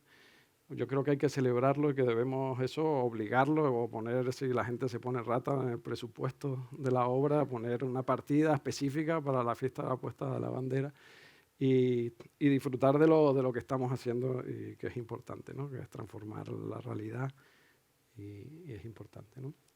Este fue otro almuerzo más íntimo, más romántico, si se quiere, con nuestras hamacas amarillas en lo que sería nuestro dormitorio, la primera vez que almorzamos en casa.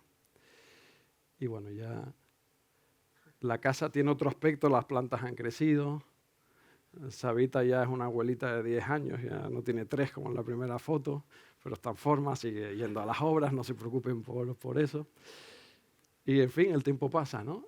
Y lo estamos disfrutando. Esta es una fotografía familiar de antes de empezar pues, con todas estas tribulaciones y este proceso. Y nada, to be continued. Muchas gracias.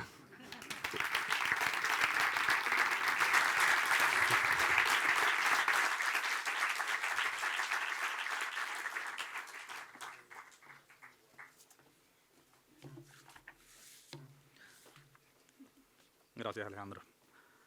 Para esta tercera ponencia invito al escenario al arquitecto Federico Zorrilla Bascal, aunque ya está, se me adelantó. ganador del primer premio modalidad Obra Nueva Residencial y Premio Arquitectura de Lanzarote 2023 por su casa en Mala.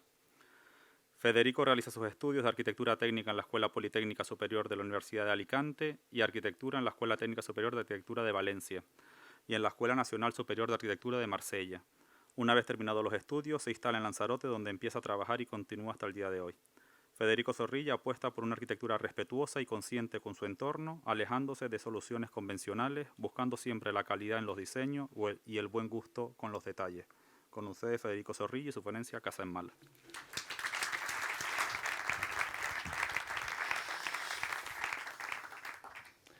Hola, buenas tardes a todos. Quería dar las gracias al colegio por esta invitación. Bueno, creo que tengo poco tiempo. Había yo ensayado para más tiempo, pero me dice que tengo 20 minutos, o sea que tengo que darme un poco de prisa. Agradecer también a mis amigos Daniel Caratala y Jorge Juan, porque siempre me han estado ayudando en los proyectos. Incluso uno de ellos está por aquí, o sea, que es de Valencia, ha venido exclusivamente para ver esto y realmente no solo por esto, sino para tomarse unas vacaciones. Y también agradecer a los propietarios, ¿no? Porque realmente por apostar por la arquitectura en sí, ¿no? Porque además he tenido la suerte con ellos de que han querido hacer pues una arquitectura acorde a lo que yo quiero, ¿no? Que es una arquitectura un poco más orgánica. ¿Esto de aquí? Sí. Bueno, aquí partimos... ¿O está al revés? Sí, vale. Aquí esto es en Mala, en una zona de baja densidad, donde casi todos son cultivos de tuneras, que por desgracia se están fastidiando y se están transformando en otro tipo de paisajes, ¿no? Más deteriorados.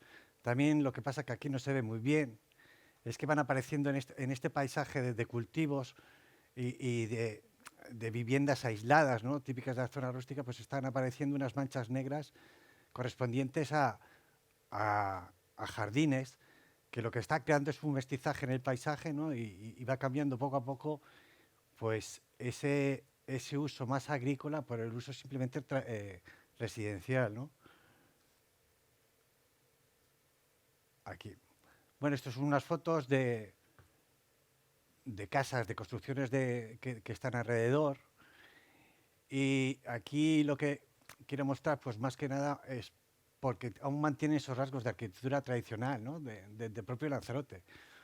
Entonces lo que queríamos en nuestro proyecto era realmente introducir determinados rasgos de esta arquitectura de Lanzarote en un proyecto nuevo con un lenguaje distinto, ¿no? Pues por ejemplo, esa horizontalidad de las casas terreras, ¿no? de las cubiertas planas, de volúmenes limpios, ¿no? Sin adornos, donde simplemente se abren huecos, una tipología de patio. Por ejemplo, aquí hay una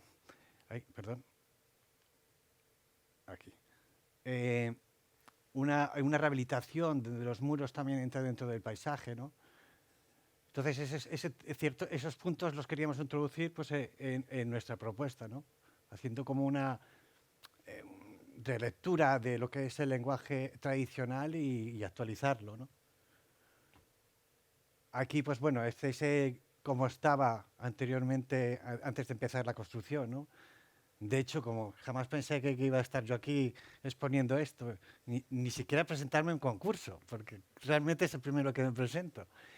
Entonces, pues bueno, he escogido estas fotografías de Google Earth y como veis todavía están un poco deformadas, ¿no? Pero bueno, y lo interesante de esto es que es una parcela que se cultivaba la tunera y que ya se ve que está descuidada, ¿no? Que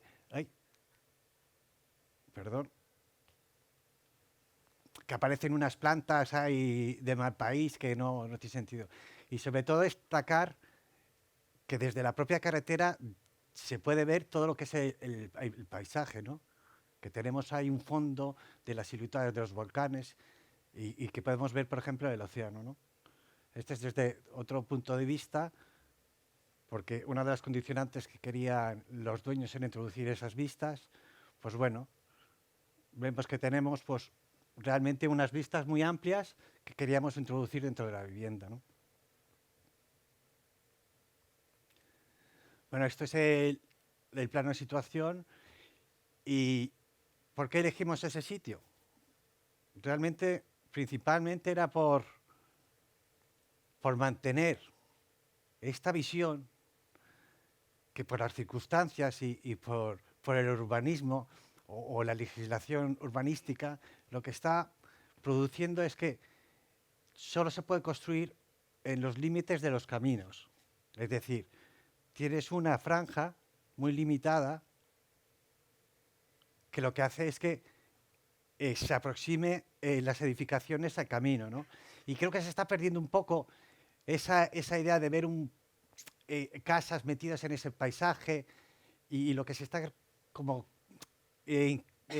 evolucionando como una especie de calles residenciales que desde mi punto de vista pues se está perdiendo un poco ese encanto de los ambientes rústicos que tiene aquí de Lanzarote, ¿no? También lo que nos permitía era, porque los dueños, que no solo simplemente el proyecto lo veo como una construcción, una vivienda, sino también un jardín de cactus, ¿no? Un jardín de cactus que al colocarlo aquí en una esquina, pues nos daba la posibilidad de desarrollarnos con más espacio, ¿no? A ver, aquí. Bueno, aquí es la planta. El concepto es como una planta que va creciendo y se va ramificando, intentando colonizar el espacio, ¿no? Pero no simplemente a nivel volumétrico, sino también cuidando lo que es la expansión en cota cero, ¿no? Es decir, pues que el propio acto es como expanderte y fundirte un poco con esos límites. Perdón, bueno, no tiene importancia tampoco. Bueno, lo dejamos aquí. Bueno, se puede ver como tres partes, ¿no? Una que sería la zona oeste, que está compuesto por los patios, que lo delimita un muro, y estos patios al mismo tiempo están articulados por un almacén, que lo que quería hacer con esto es como no simplemente un patio, sino enriquecer esos espacios que creamos aquí. Es como hace un poco César Manrique, ¿no? Que pasamos, por ejemplo, de un espacio amplio, luego pasamos a un espacio más estrecho para pasar a otro espacio amplio, ¿no? Entonces, y siempre como insinuar, pero no enseñar, ¿no? Creando efectos de sorpresa que teníamos. Luego está la otra parte, que es la propia edificación, ¿no? Donde las zonas de día pues son como más transparentes, con unas cristaleras más amplias, donde las zonas de habitacional pues son más cerradas y que son más íntimas. También aquí está la otra parte, que es la terraza, que es la parte más abierta y la que realmente quería que esté vinculada más a las vistas, ¿no? Y en definitiva lo que se ha intentado crear es como una casa que tenga riqueza de espaciales y de visuales, donde cada estancia está relacionado, por ejemplo, la cocina con un espacio exterior, ¿no? Que al final se complementan los unos con los otros, ¿no? Que, por ejemplo, estancias que tienen el mismo uso, como son las propias habitaciones, tienen distintas visuales, ¿no? Y buscando esas diagonales que nos permite la parcela, que aquí en este momento no se ven, y nos da mayor profundidad, ¿no? También tenemos, por ejemplo, ese mismo juego que tenemos en los patios, se ha querido crear también aquí, ¿no? Es decir, hay unos muros que por ejemplo, unos muros que también nos tapa otra parte de la casa, ¿no? Porque también estaba pensada esta casa, es como que hay una parte que puede funcionar autónomamente, y entonces, pues bueno, pasa lo mismo, tú recorres en la terraza y llega un momento de que hay un paso de transición donde no te deja, ¿no? Aparte, en esta parte buscamos también mayor intimidad precisamente porque la calle estaba aquí, ¿no? Y lo que hemos hecho también ese espacio exterior, pues delimitarlo con unos elementos de piedra, ¿no? Y también, ¿por qué buscar esta forma sinuosa? Pues ese límite que lo veremos luego posteriormente en las fotografías, pues ese límite entre el jardín y lo que es la propia arquitectura, pues no marcarlo, sino que se difumine y desdibujarlo, ¿no? Que con la propia forma orgánica pues ayuda a esa integración que vamos a tener luego posterior, a lo largo del tiempo, con el jardín que vaya evolucionando, ¿no? Aquí nos ha dado lo que podemos ver es un rasgo, aunque si comparamos un objeto con otro, lo que es la arquitectura tradicional con esto, dices, pues ¿qué tiene que ver, no? Pues aquí lo que hemos tratado es de enfatizar, es un rasgo que yo creo que es muy visible en la arquitectura aquí lanzaroteña. Es que son de estas terreras y de arquitecturas muy horizontales, ¿no? Aquí incluso lo hemos querido enfatizar más, ¿no? Alargarlas un poco más, también por el programa que tenemos, ¿no? Y las condicionantes que tenemos. Aparte, ese efecto se va a ver amplificado también porque decidimos enterrar la casa unos 60 centímetros, entonces lo que nos hace es que la edificación sea más bajita, entonces esa sensación de horizontalidad pues se nota aún mayor, ¿no? Y lo que sí se introduce, que no tenemos en la arquitectura tradicional, es esos juegos de sombras que se crean en las propias fachadas, que sí que en nuestro caso sí que hay en las cristaleras principales también por el solamiento, eso lo que hacemos es empotrarlas hacia adentro, ¿no?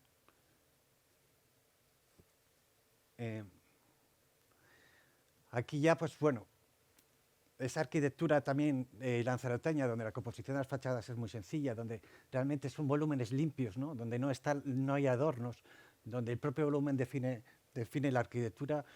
Aquí es lo mismo, aquí tenemos el alzado de la parte principal de la casa, ¿no? Vemos la composición, que es muy sencillo, lo que pasa es que aquí los colores realmente se pierden, pero como decía, son unos volúmenes simples, limpios, donde se abre una composición de huecos muy, muy sencilla, ¿no? Donde, por ejemplo, aquí se ve este muro que realmente no nos deja ver lo que hay detrás, ¿no? La propia forma también de colonizar espacio, de retorcerse y tal, pues nos crea esa riqueza espacial, tanto interior como exterior, ¿no? Esta es la otra zona de la parte este, que es la más cercana a la calle, realmente, y aquí lo que podemos ver es como estos muros hacen como una especie de camuflaje, ¿no? Donde quiero tapar parte de esa arquitectura, ¿no? Donde introducimos con estas texturas naturales, escondemos en parte esa arquitectura blanca y que junto con la actuación o el material de la propia terraza, que es de madera, pues casi se introduce dentro del propio paisaje, ¿no? Los mismos tonos ocres o negros de las montañas, de los volcanes. Aquí ya sí que es una fachada, es la fachada completa, ¿no? Ese juego que veis en planta de entrantes y salientes, de los volúmenes sencillos, realmente limpios, donde no existen adornos o no hay cosas gratuitas, donde la propia arquitectura pues es como una relectura, ¿no? de esas formas cúbicas, donde simplemente se abren ventanas, ¿no? Y aquí pues se ve un poco mejor esa línea de jardín, que por ejemplo en donde la piscina pues no sabe si está dentro, si está entre el jardín y lo que es la propia arquitectura, ¿no? Ese límite pues enriquece un poco esa conexión o ese maclaje que decía yo antes que daba importancia en lo que es la cota cero con el propio jardín, ¿no? Este es el alzado norte. Seguimos con lo mismo, ¿no? Es como una composición muy sencilla, donde se maclan varios volúmenes, pero al mismo tiempo se puede marcar en un rectángulo, ¿no? Simplificando un poco la forma. Aquí es un poco lo mismo, ¿no? Aquí se ve mejor ese juego. Un poco esa apertura que antes de buscar diagonales, en este caso que es una de las habitaciones, que crea esas diagonales de visión, donde cada habitación tiene sus propias condiciones y sus propias conexiones con el exterior.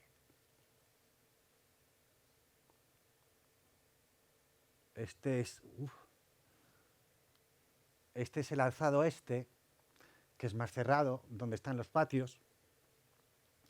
Entonces también teníamos detrás una casa que tenía realmente todo lo que es su espacio exterior pues bastante maltratado, y entonces lo que quisimos, aparte de protegernos del solamiento y de hacer una zona más azocada, pues meterle una textura natural y ir camuflando, ¿no? Yo veo que al ir metiendo esos muros lo que estamos haciendo es camuflar, es decir, introducir texturas naturales para camuflar, para esconder un poco esa arquitectura blanca, ¿no? Que es la sensación que me da a mí cuando estuve por primera vez, esas casas que están metidas ahí, aisladas, y que parece que ya están adaptadas, que tienen unos muros límite que hacen que las escondan. Bueno, esto es el acceso. Ya desde el primer momento quería reflejar que estamos entrando ya donde se ve la actuación, ¿no? Ya marcamos un camino blanco que nos recuerda tanto a las casas tradicionales como a los tratamientos que hace César Manrique, ¿no? Donde es un pavimento de hormigón acabado con un tratamiento blanco, donde metemos unas piezas trapeciales que nos dan como que evocan un poco a esas texturas que se colocan en el suelo rústicas, ¿no? Y al mismo tiempo se ve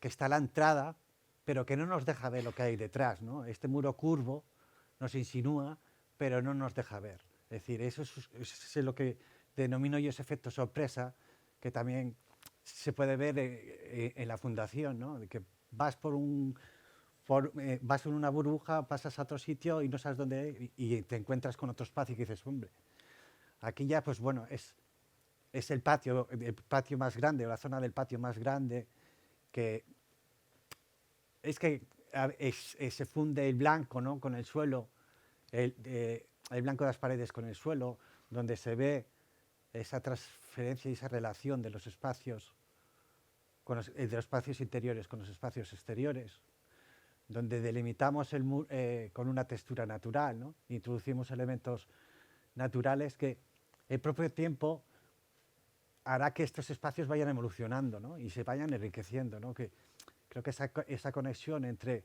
lo que es la naturaleza y la propia arquitectura, aquí sobre todo en Lanzarote, pues tenemos, pues se enriquecen, se enriquecen lo uno a lo otro, ¿no?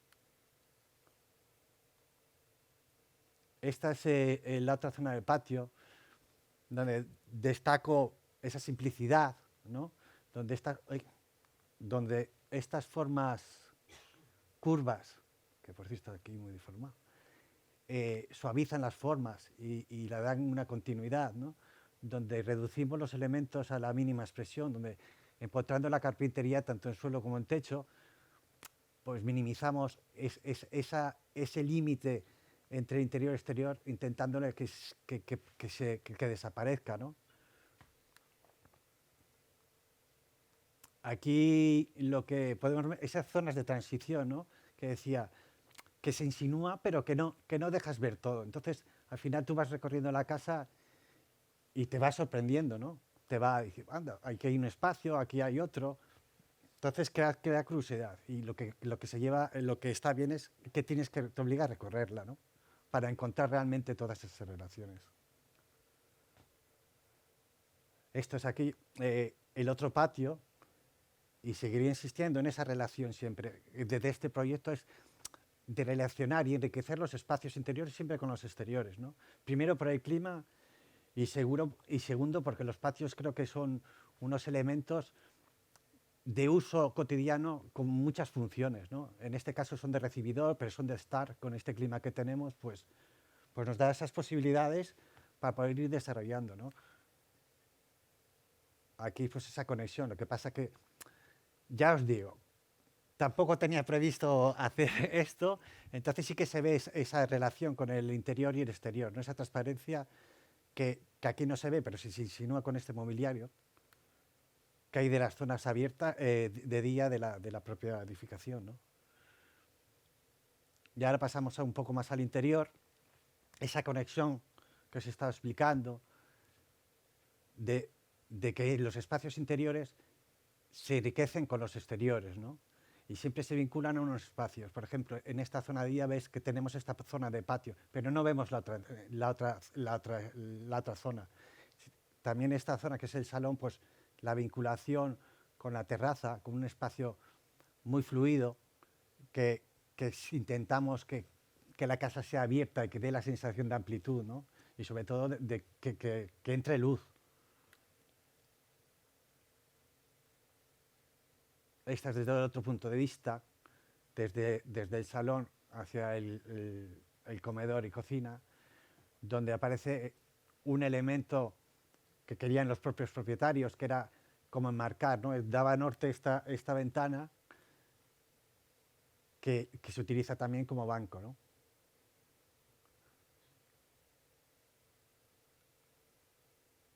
Aquí en esta foto lo que quería decir era que hemos empleado muy pocos materiales, ¿no? Hemos utilizado, y que, por ejemplo, también que los propietarios querían muy poco mobiliario. Entonces lo que hemos intentado es empotrar el máximo posible sobre los muros, ¿no? Para que mantenga esa fluidez. Y hemos hecho estanterías y anteriormente habéis visto que la ventana es un banco.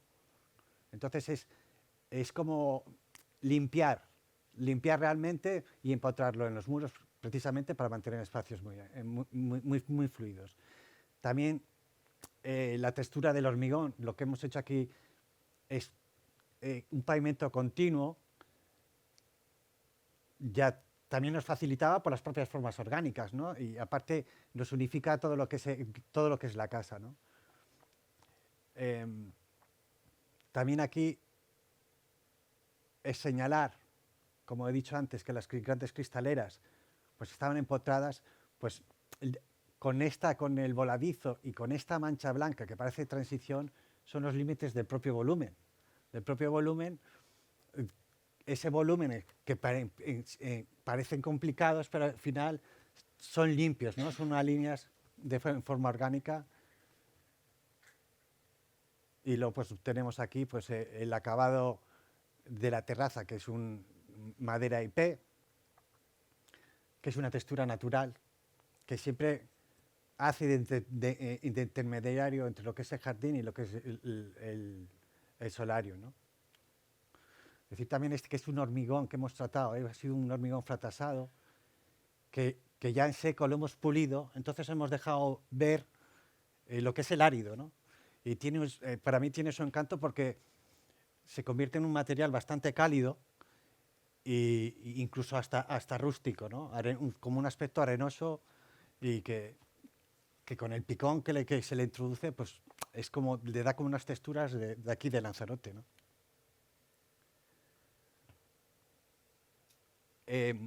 Esto es la visión del salón principal. Y lo que quería destacar aquí es que, por ejemplo, es la manipulación o los elementos que hemos escondido que realmente molestaban. Esto es una casa pues que tenía todo esto muro blanco. Entonces lo que hemos hecho es colocar piedras para nosotros ir transformando ese paisaje, ese fondo de paisaje que teníamos nosotros, ir enriqueciéndole a nuestro gusto con nuestra propia intervención, ¿no? Con el jardín, que es una actuación viva que con el tiempo nos dará un aspecto final, y el ocultar estos elementos que realmente nos molestaban, ¿no? Y parece que desaparece, ya casi como que se difumina, ¿no? Según vaya creciendo esto. Aquí se ve por lo mismo, lo que os he dicho antes, ¿no? Ese material natural que da calidez y es casi de intermediario, ¿no? entre el interior y lo que es la propuesta. Bueno, aquí es explicar un poco, es un detalle más que nada más constructivo. Es, por ejemplo, en las habitaciones, para dejar esa sencillez realmente de carpintería y minimizarlo al máximo, pues lo que hacemos son unas correderas que se meten en el interior del muro y así desaparecen. Es una solución así. Que los propios clientes querían, y insistían, no, queremos algo muy sencillo, que pareciera una lectura muy, muy limpia. Esto es una solución que hicieron los clientes realmente, es utilizar lo que es un armario, separarlo del techo y separarlo del suelo, que luego tiene una iluminación. Y lo que han hecho es convertir el armario en un objeto decorativo, que realmente funciona y queda bastante bien, ¿no?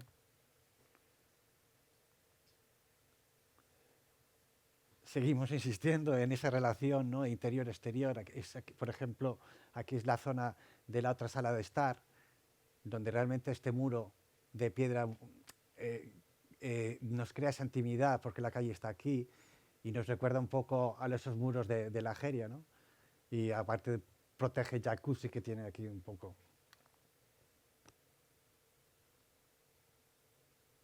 Esto es desde el salón hacia el patio, que digamos que puede ser privado de ellos o no. Y siempre, como digo, entre las dos fotos os daréis cuenta de esa transparencia, ¿no? De los espacios de día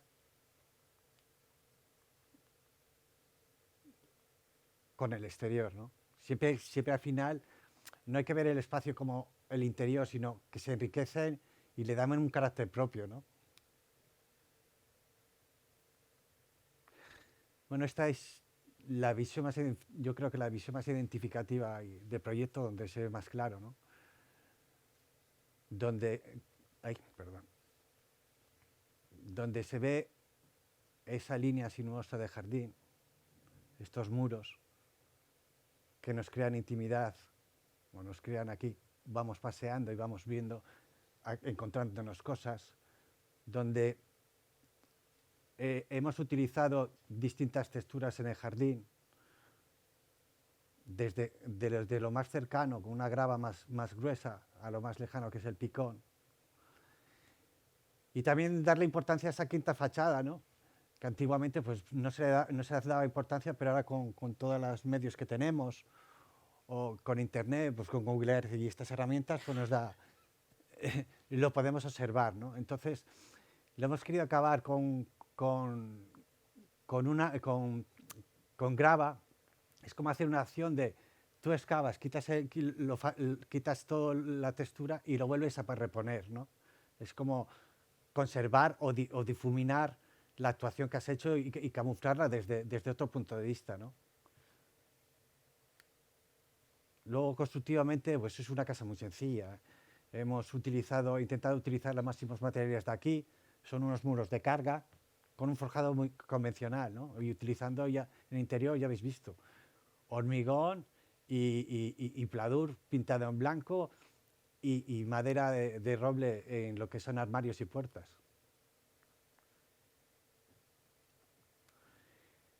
Y esto es en la actualidad. Y aquí creo que es lo que yo quería, la idea inicial del proyecto, ¿no? Voy a dejar un poco más amplio para que lo veáis. Y así vemos. Aquí es esa visual, para no romper el paisaje, le seguimos manteniendo, ¿no? Y como digo yo cuando hago los proyectos y los acabo, realmente hacemos una construcción y parecemos que estamos rodeados de un desierto de picón donde no hay nada, ¿no? Entonces, el propio tiempo creo que es la última actuación que hace que es donde se funda lo que yo quería, que esa arquitectura se vaya fundiendo con lo natural y poco a poco vaya desapareciendo, ¿no? Y con esto ya hemos terminado. Gracias.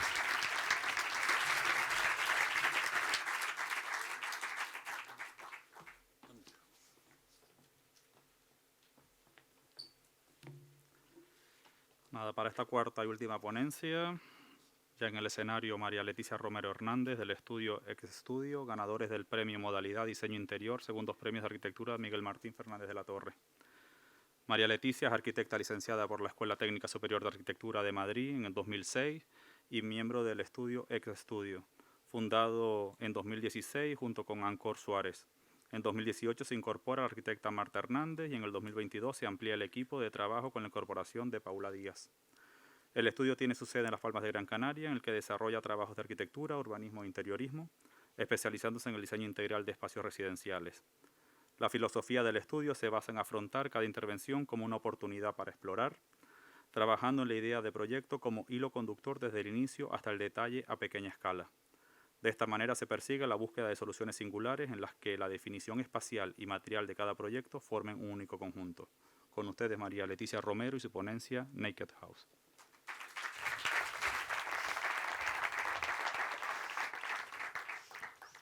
Bueno, buenas noches a todo el mundo. Muchas gracias por la invitación. Y bueno, a diferencia del resto de ponencias, pues bueno, nuestra intervención es una intervención interior en una vivienda existente de autoconstrucción, formando una esquina en un barrio súper agarrotado de Las Palmas de Gran Canaria, muy cercano a la playa de las Canteras. Eso quiere decir que era una parcela tenía muchos novios. Y era propiedad de una señora viuda que su marido pues levantó su propia casita. Entonces ella era una persona ya mayor que, bueno, pues sus hijos querían que abandonase la casa porque ya no estaba adaptado pues para su día a día, ¿no? Y para sus condiciones físicas. Y tenía muchas ofertas de muchas promotoras para hacer un edificio de viviendas, pero ella quería que su casa se mantuviese. Ella era muy como de su barrio, creía en la arquitectura de pequeña vivienda de barrio, bueno, pescador inicialmente y luego pues obrero, y entonces ahí entró pues en escena nuestro cliente que quería comprar una casa en el barrio de Guanarteme para vivir, no quería hacer una promoción de viviendas. Y bueno, se entendieron entre ellos, ¿no? Y entonces pues ahí aparecimos nosotros. Esta es la fauna de X Estudio, que bueno, no es este el proyecto en sí, pero bueno, ya que vengo solo yo de representación, pues bueno. Vale, pues nada, nuestra casa se llama Naked House, haciendo un poco alusión a lo que es la intervención del proyecto, ¿no? Es una casa a desnudar. Partimos de la base de una esquina cerca de una plaza de barrio, y a 3 manzanas de las Canteras. No nos sale en el recorte, pero bueno. Y esta era la planta. Es una casa de reducidas dimensiones en el que nos encontramos con un montón de, pues, una problemática bastante habitual, ¿no? de estas viviendas. Primero, autoconstrucción. No sabemos muy bien exactamente qué muros son de carga, cuáles no.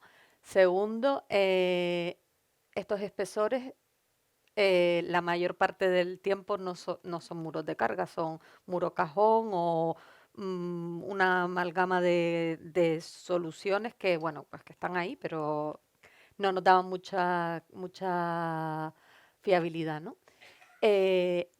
Espacios que no son de demasiada... el área no es demasiado grande, y un patio central. El patio central estaba totalmente inutilizado, o sea, casi no se usaba, y bueno, y unos pequeños patios de luces, ¿no? O sea, en este caso está este. La planta superior es prácticamente similar. Bueno, pues teníamos como la escalera que divide el patio y bueno, un pequeño patio de luces para dar un poco de ventilación e iluminación a los espacios traseros, y unos espacios como en fachada. Vale. Entonces, bueno, pues nuestro cliente vino con un presupuesto súper ajustado y quería hacer, bueno, pues él es diseñador gráfico, quería hacer su oficina en planta baja y su vivienda en planta primera, que a priori pues no era un programa muy excesivo, pero es verdad que tenía un presupuesto súper ajustado. Entonces, bueno, pues cuando vino y nos dijo que qué podíamos hacer, nosotros le dijimos que qué podíamos no hacer, porque en realidad era una cuestión de qué no hacer para poder centrar los esfuerzos económicos en aquellas cosas que sí queríamos que se notase la intervención, ¿no? Entonces, bueno, pues de ahí el nombre de la vivienda, y de ahí pues que se trate de un proceso de desnudar la vivienda de autoconstrucción para llegar a aquellas texturas que nosotros hemos hecho propias como parte de la intervención, y todo aquello que nos fuimos encontrando, que fuimos como fue formando parte del proyecto y fue enriqueciendo el terreno, ¿no? Enriqueciendo el proyecto. Este es el patio que, bueno, nosotros llegamos a conocer a la señora es esta señora que está aquí. Este es el patio de la vivienda, era un patio en el que no había ningún tipo de conexión entre las distintas estancias. Este es el patio como cenitalmente. Y este es el tipo de espacios que había, ¿no? Y bueno, y esta es nuestra propuesta. Bueno, si se fijan, la estructura se mantiene. El pequeño patio de luces, bueno, se forja en la siguiente planta, y bueno, pues desarrollamos como el baño en estos espacios.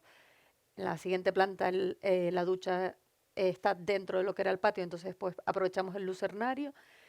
El patio se abre a la vivienda. Esto, por ejemplo, es el garaje de la casa, que vamos, es casi un estuche. Nosotros le llamábamos el estuche porque tiene como las dimensiones para que quepa el coche y poco más. A ver.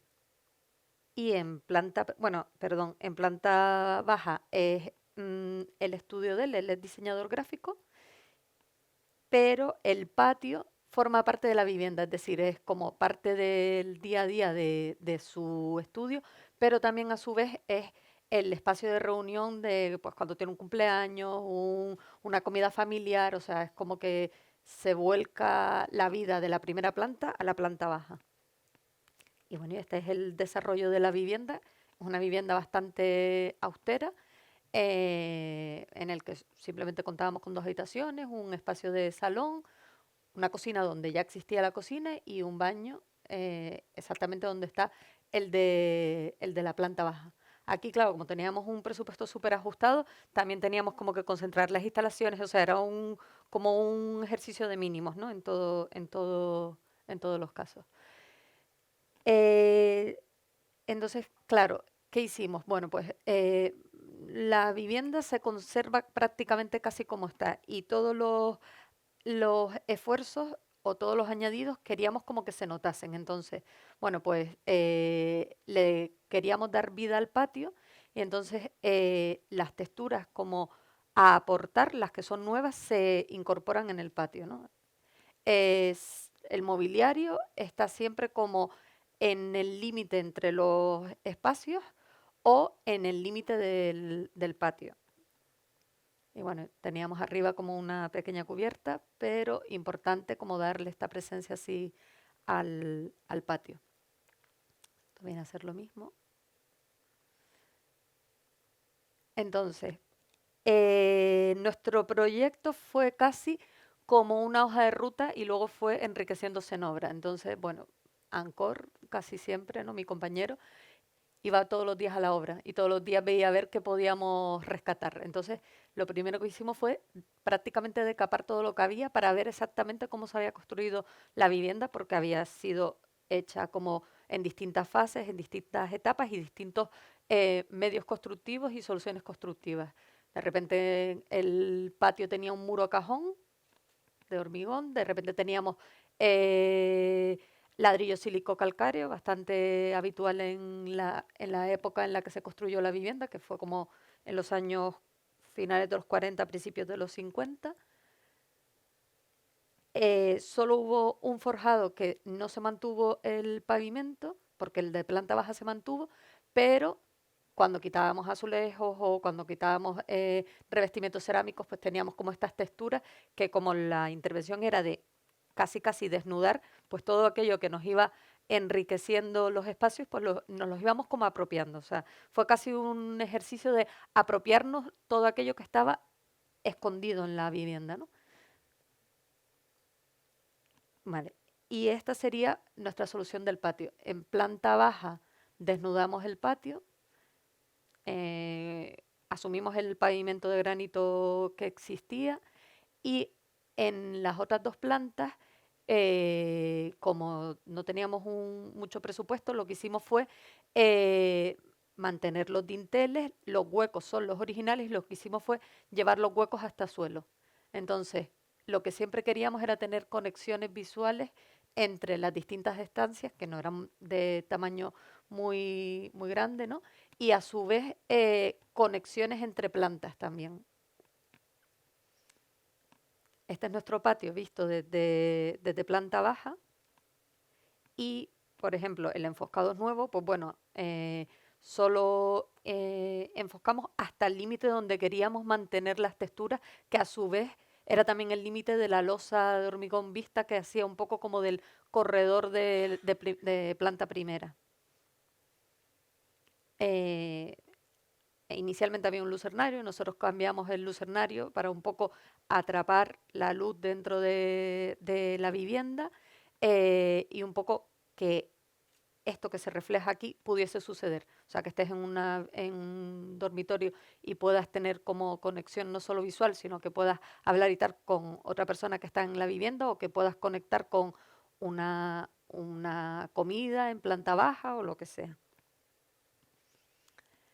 Esto es más o menos el aspecto de, bueno, cómo fue cogiendo forma nuestra propuesta. También tenemos hormigón o pavimento continuo en aquellas estancias donde el pavimento original no se pudo recuperar. Delimitamos el pavimento original en el patio, desnudamos todo aquello que podíamos desnudar y bueno, tenemos ya de manera honesta, asumimos pues las instalaciones vistas, asumimos a lo mejor que solo teníamos presupuesto para poder llegar con los revestimientos hasta cierta altura y que a su vez fuese la misma altura que a lo mejor que los dinteles de puerta y que a su vez donde no teníamos capacidad presupuestaria asumíamos lo que había y así fue tomando forma pues nuestro proyecto, ¿no? Es una cuestión casi de añadir aquellas cosas en las que sí que considerábamos que teníamos que invertir y desnudar la vivienda en lo que a lo mejor de manera honesta teníamos como que asumir que era una vivienda pues, de autoconstrucción de hace unas décadas, ¿no? Entonces, al final intentaba, la propuesta era concatenar espacios, bien de manera como, tal y como vemos en esta foto, ¿no? Como entre el estuche del garaje y los espacios de estudio o de salas de reunión, o bien también por la continuidad de la solución de acabados o de la solución que le dábamos como a los no revestimientos, en este caso. Esto es un poco más de lo mismo. Bueno, si se fijan, todas las instalaciones son vistas porque no teníamos capacidad tampoco de estar trasdosando y perdiendo metros porque tampoco teníamos una escala excesivamente grande y asumíamos pues lo nuevo en relación con lo viejo de manera que dialogasen entre ellos. La escalera es la escalera original. Asumimos incluso la numeración del peldañado original.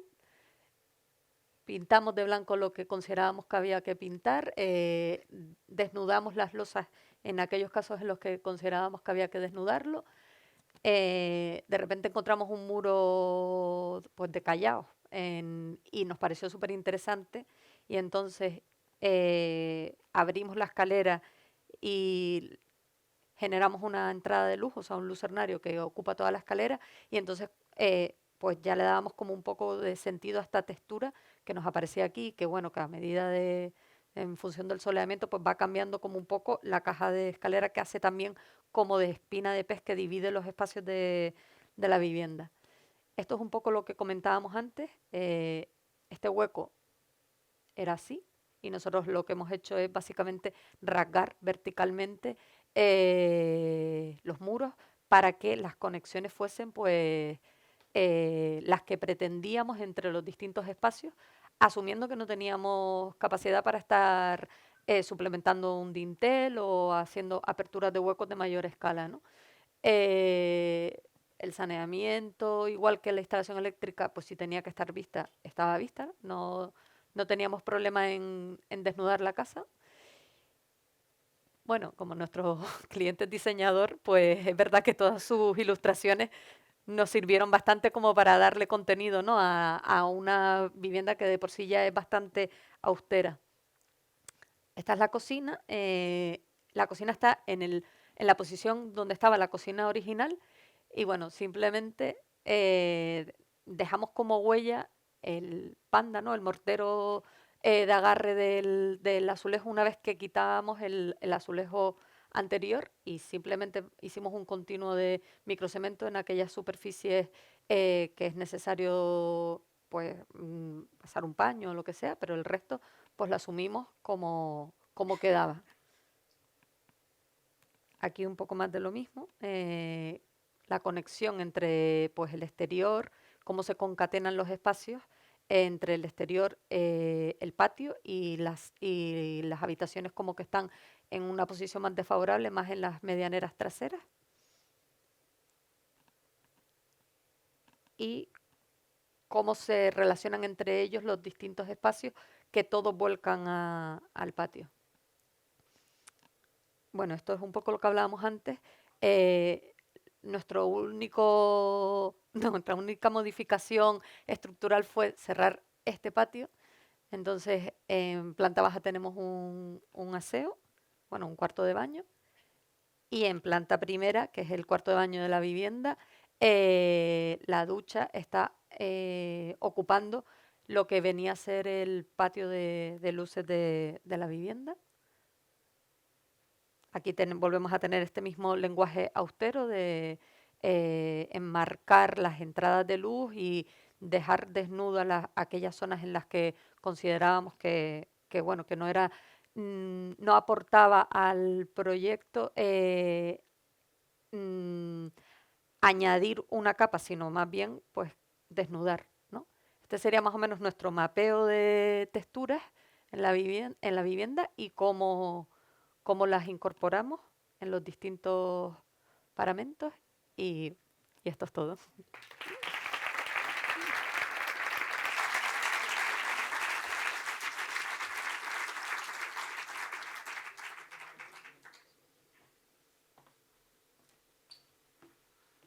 Bueno, el último gracias es para los 4 por habernos acompañado. Qué importancia el lugar donde se interviene y qué importancia el respeto a lo existente. No sé si quieren acompañarme aquí al escenario y si alguien tiene alguna pregunta. Y es verdad que ya son 2 horas,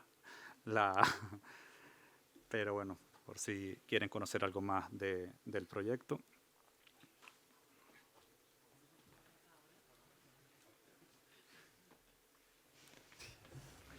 Vaya. Uy, Dios mío. Federico, tú delante. No sé si alguien se anima.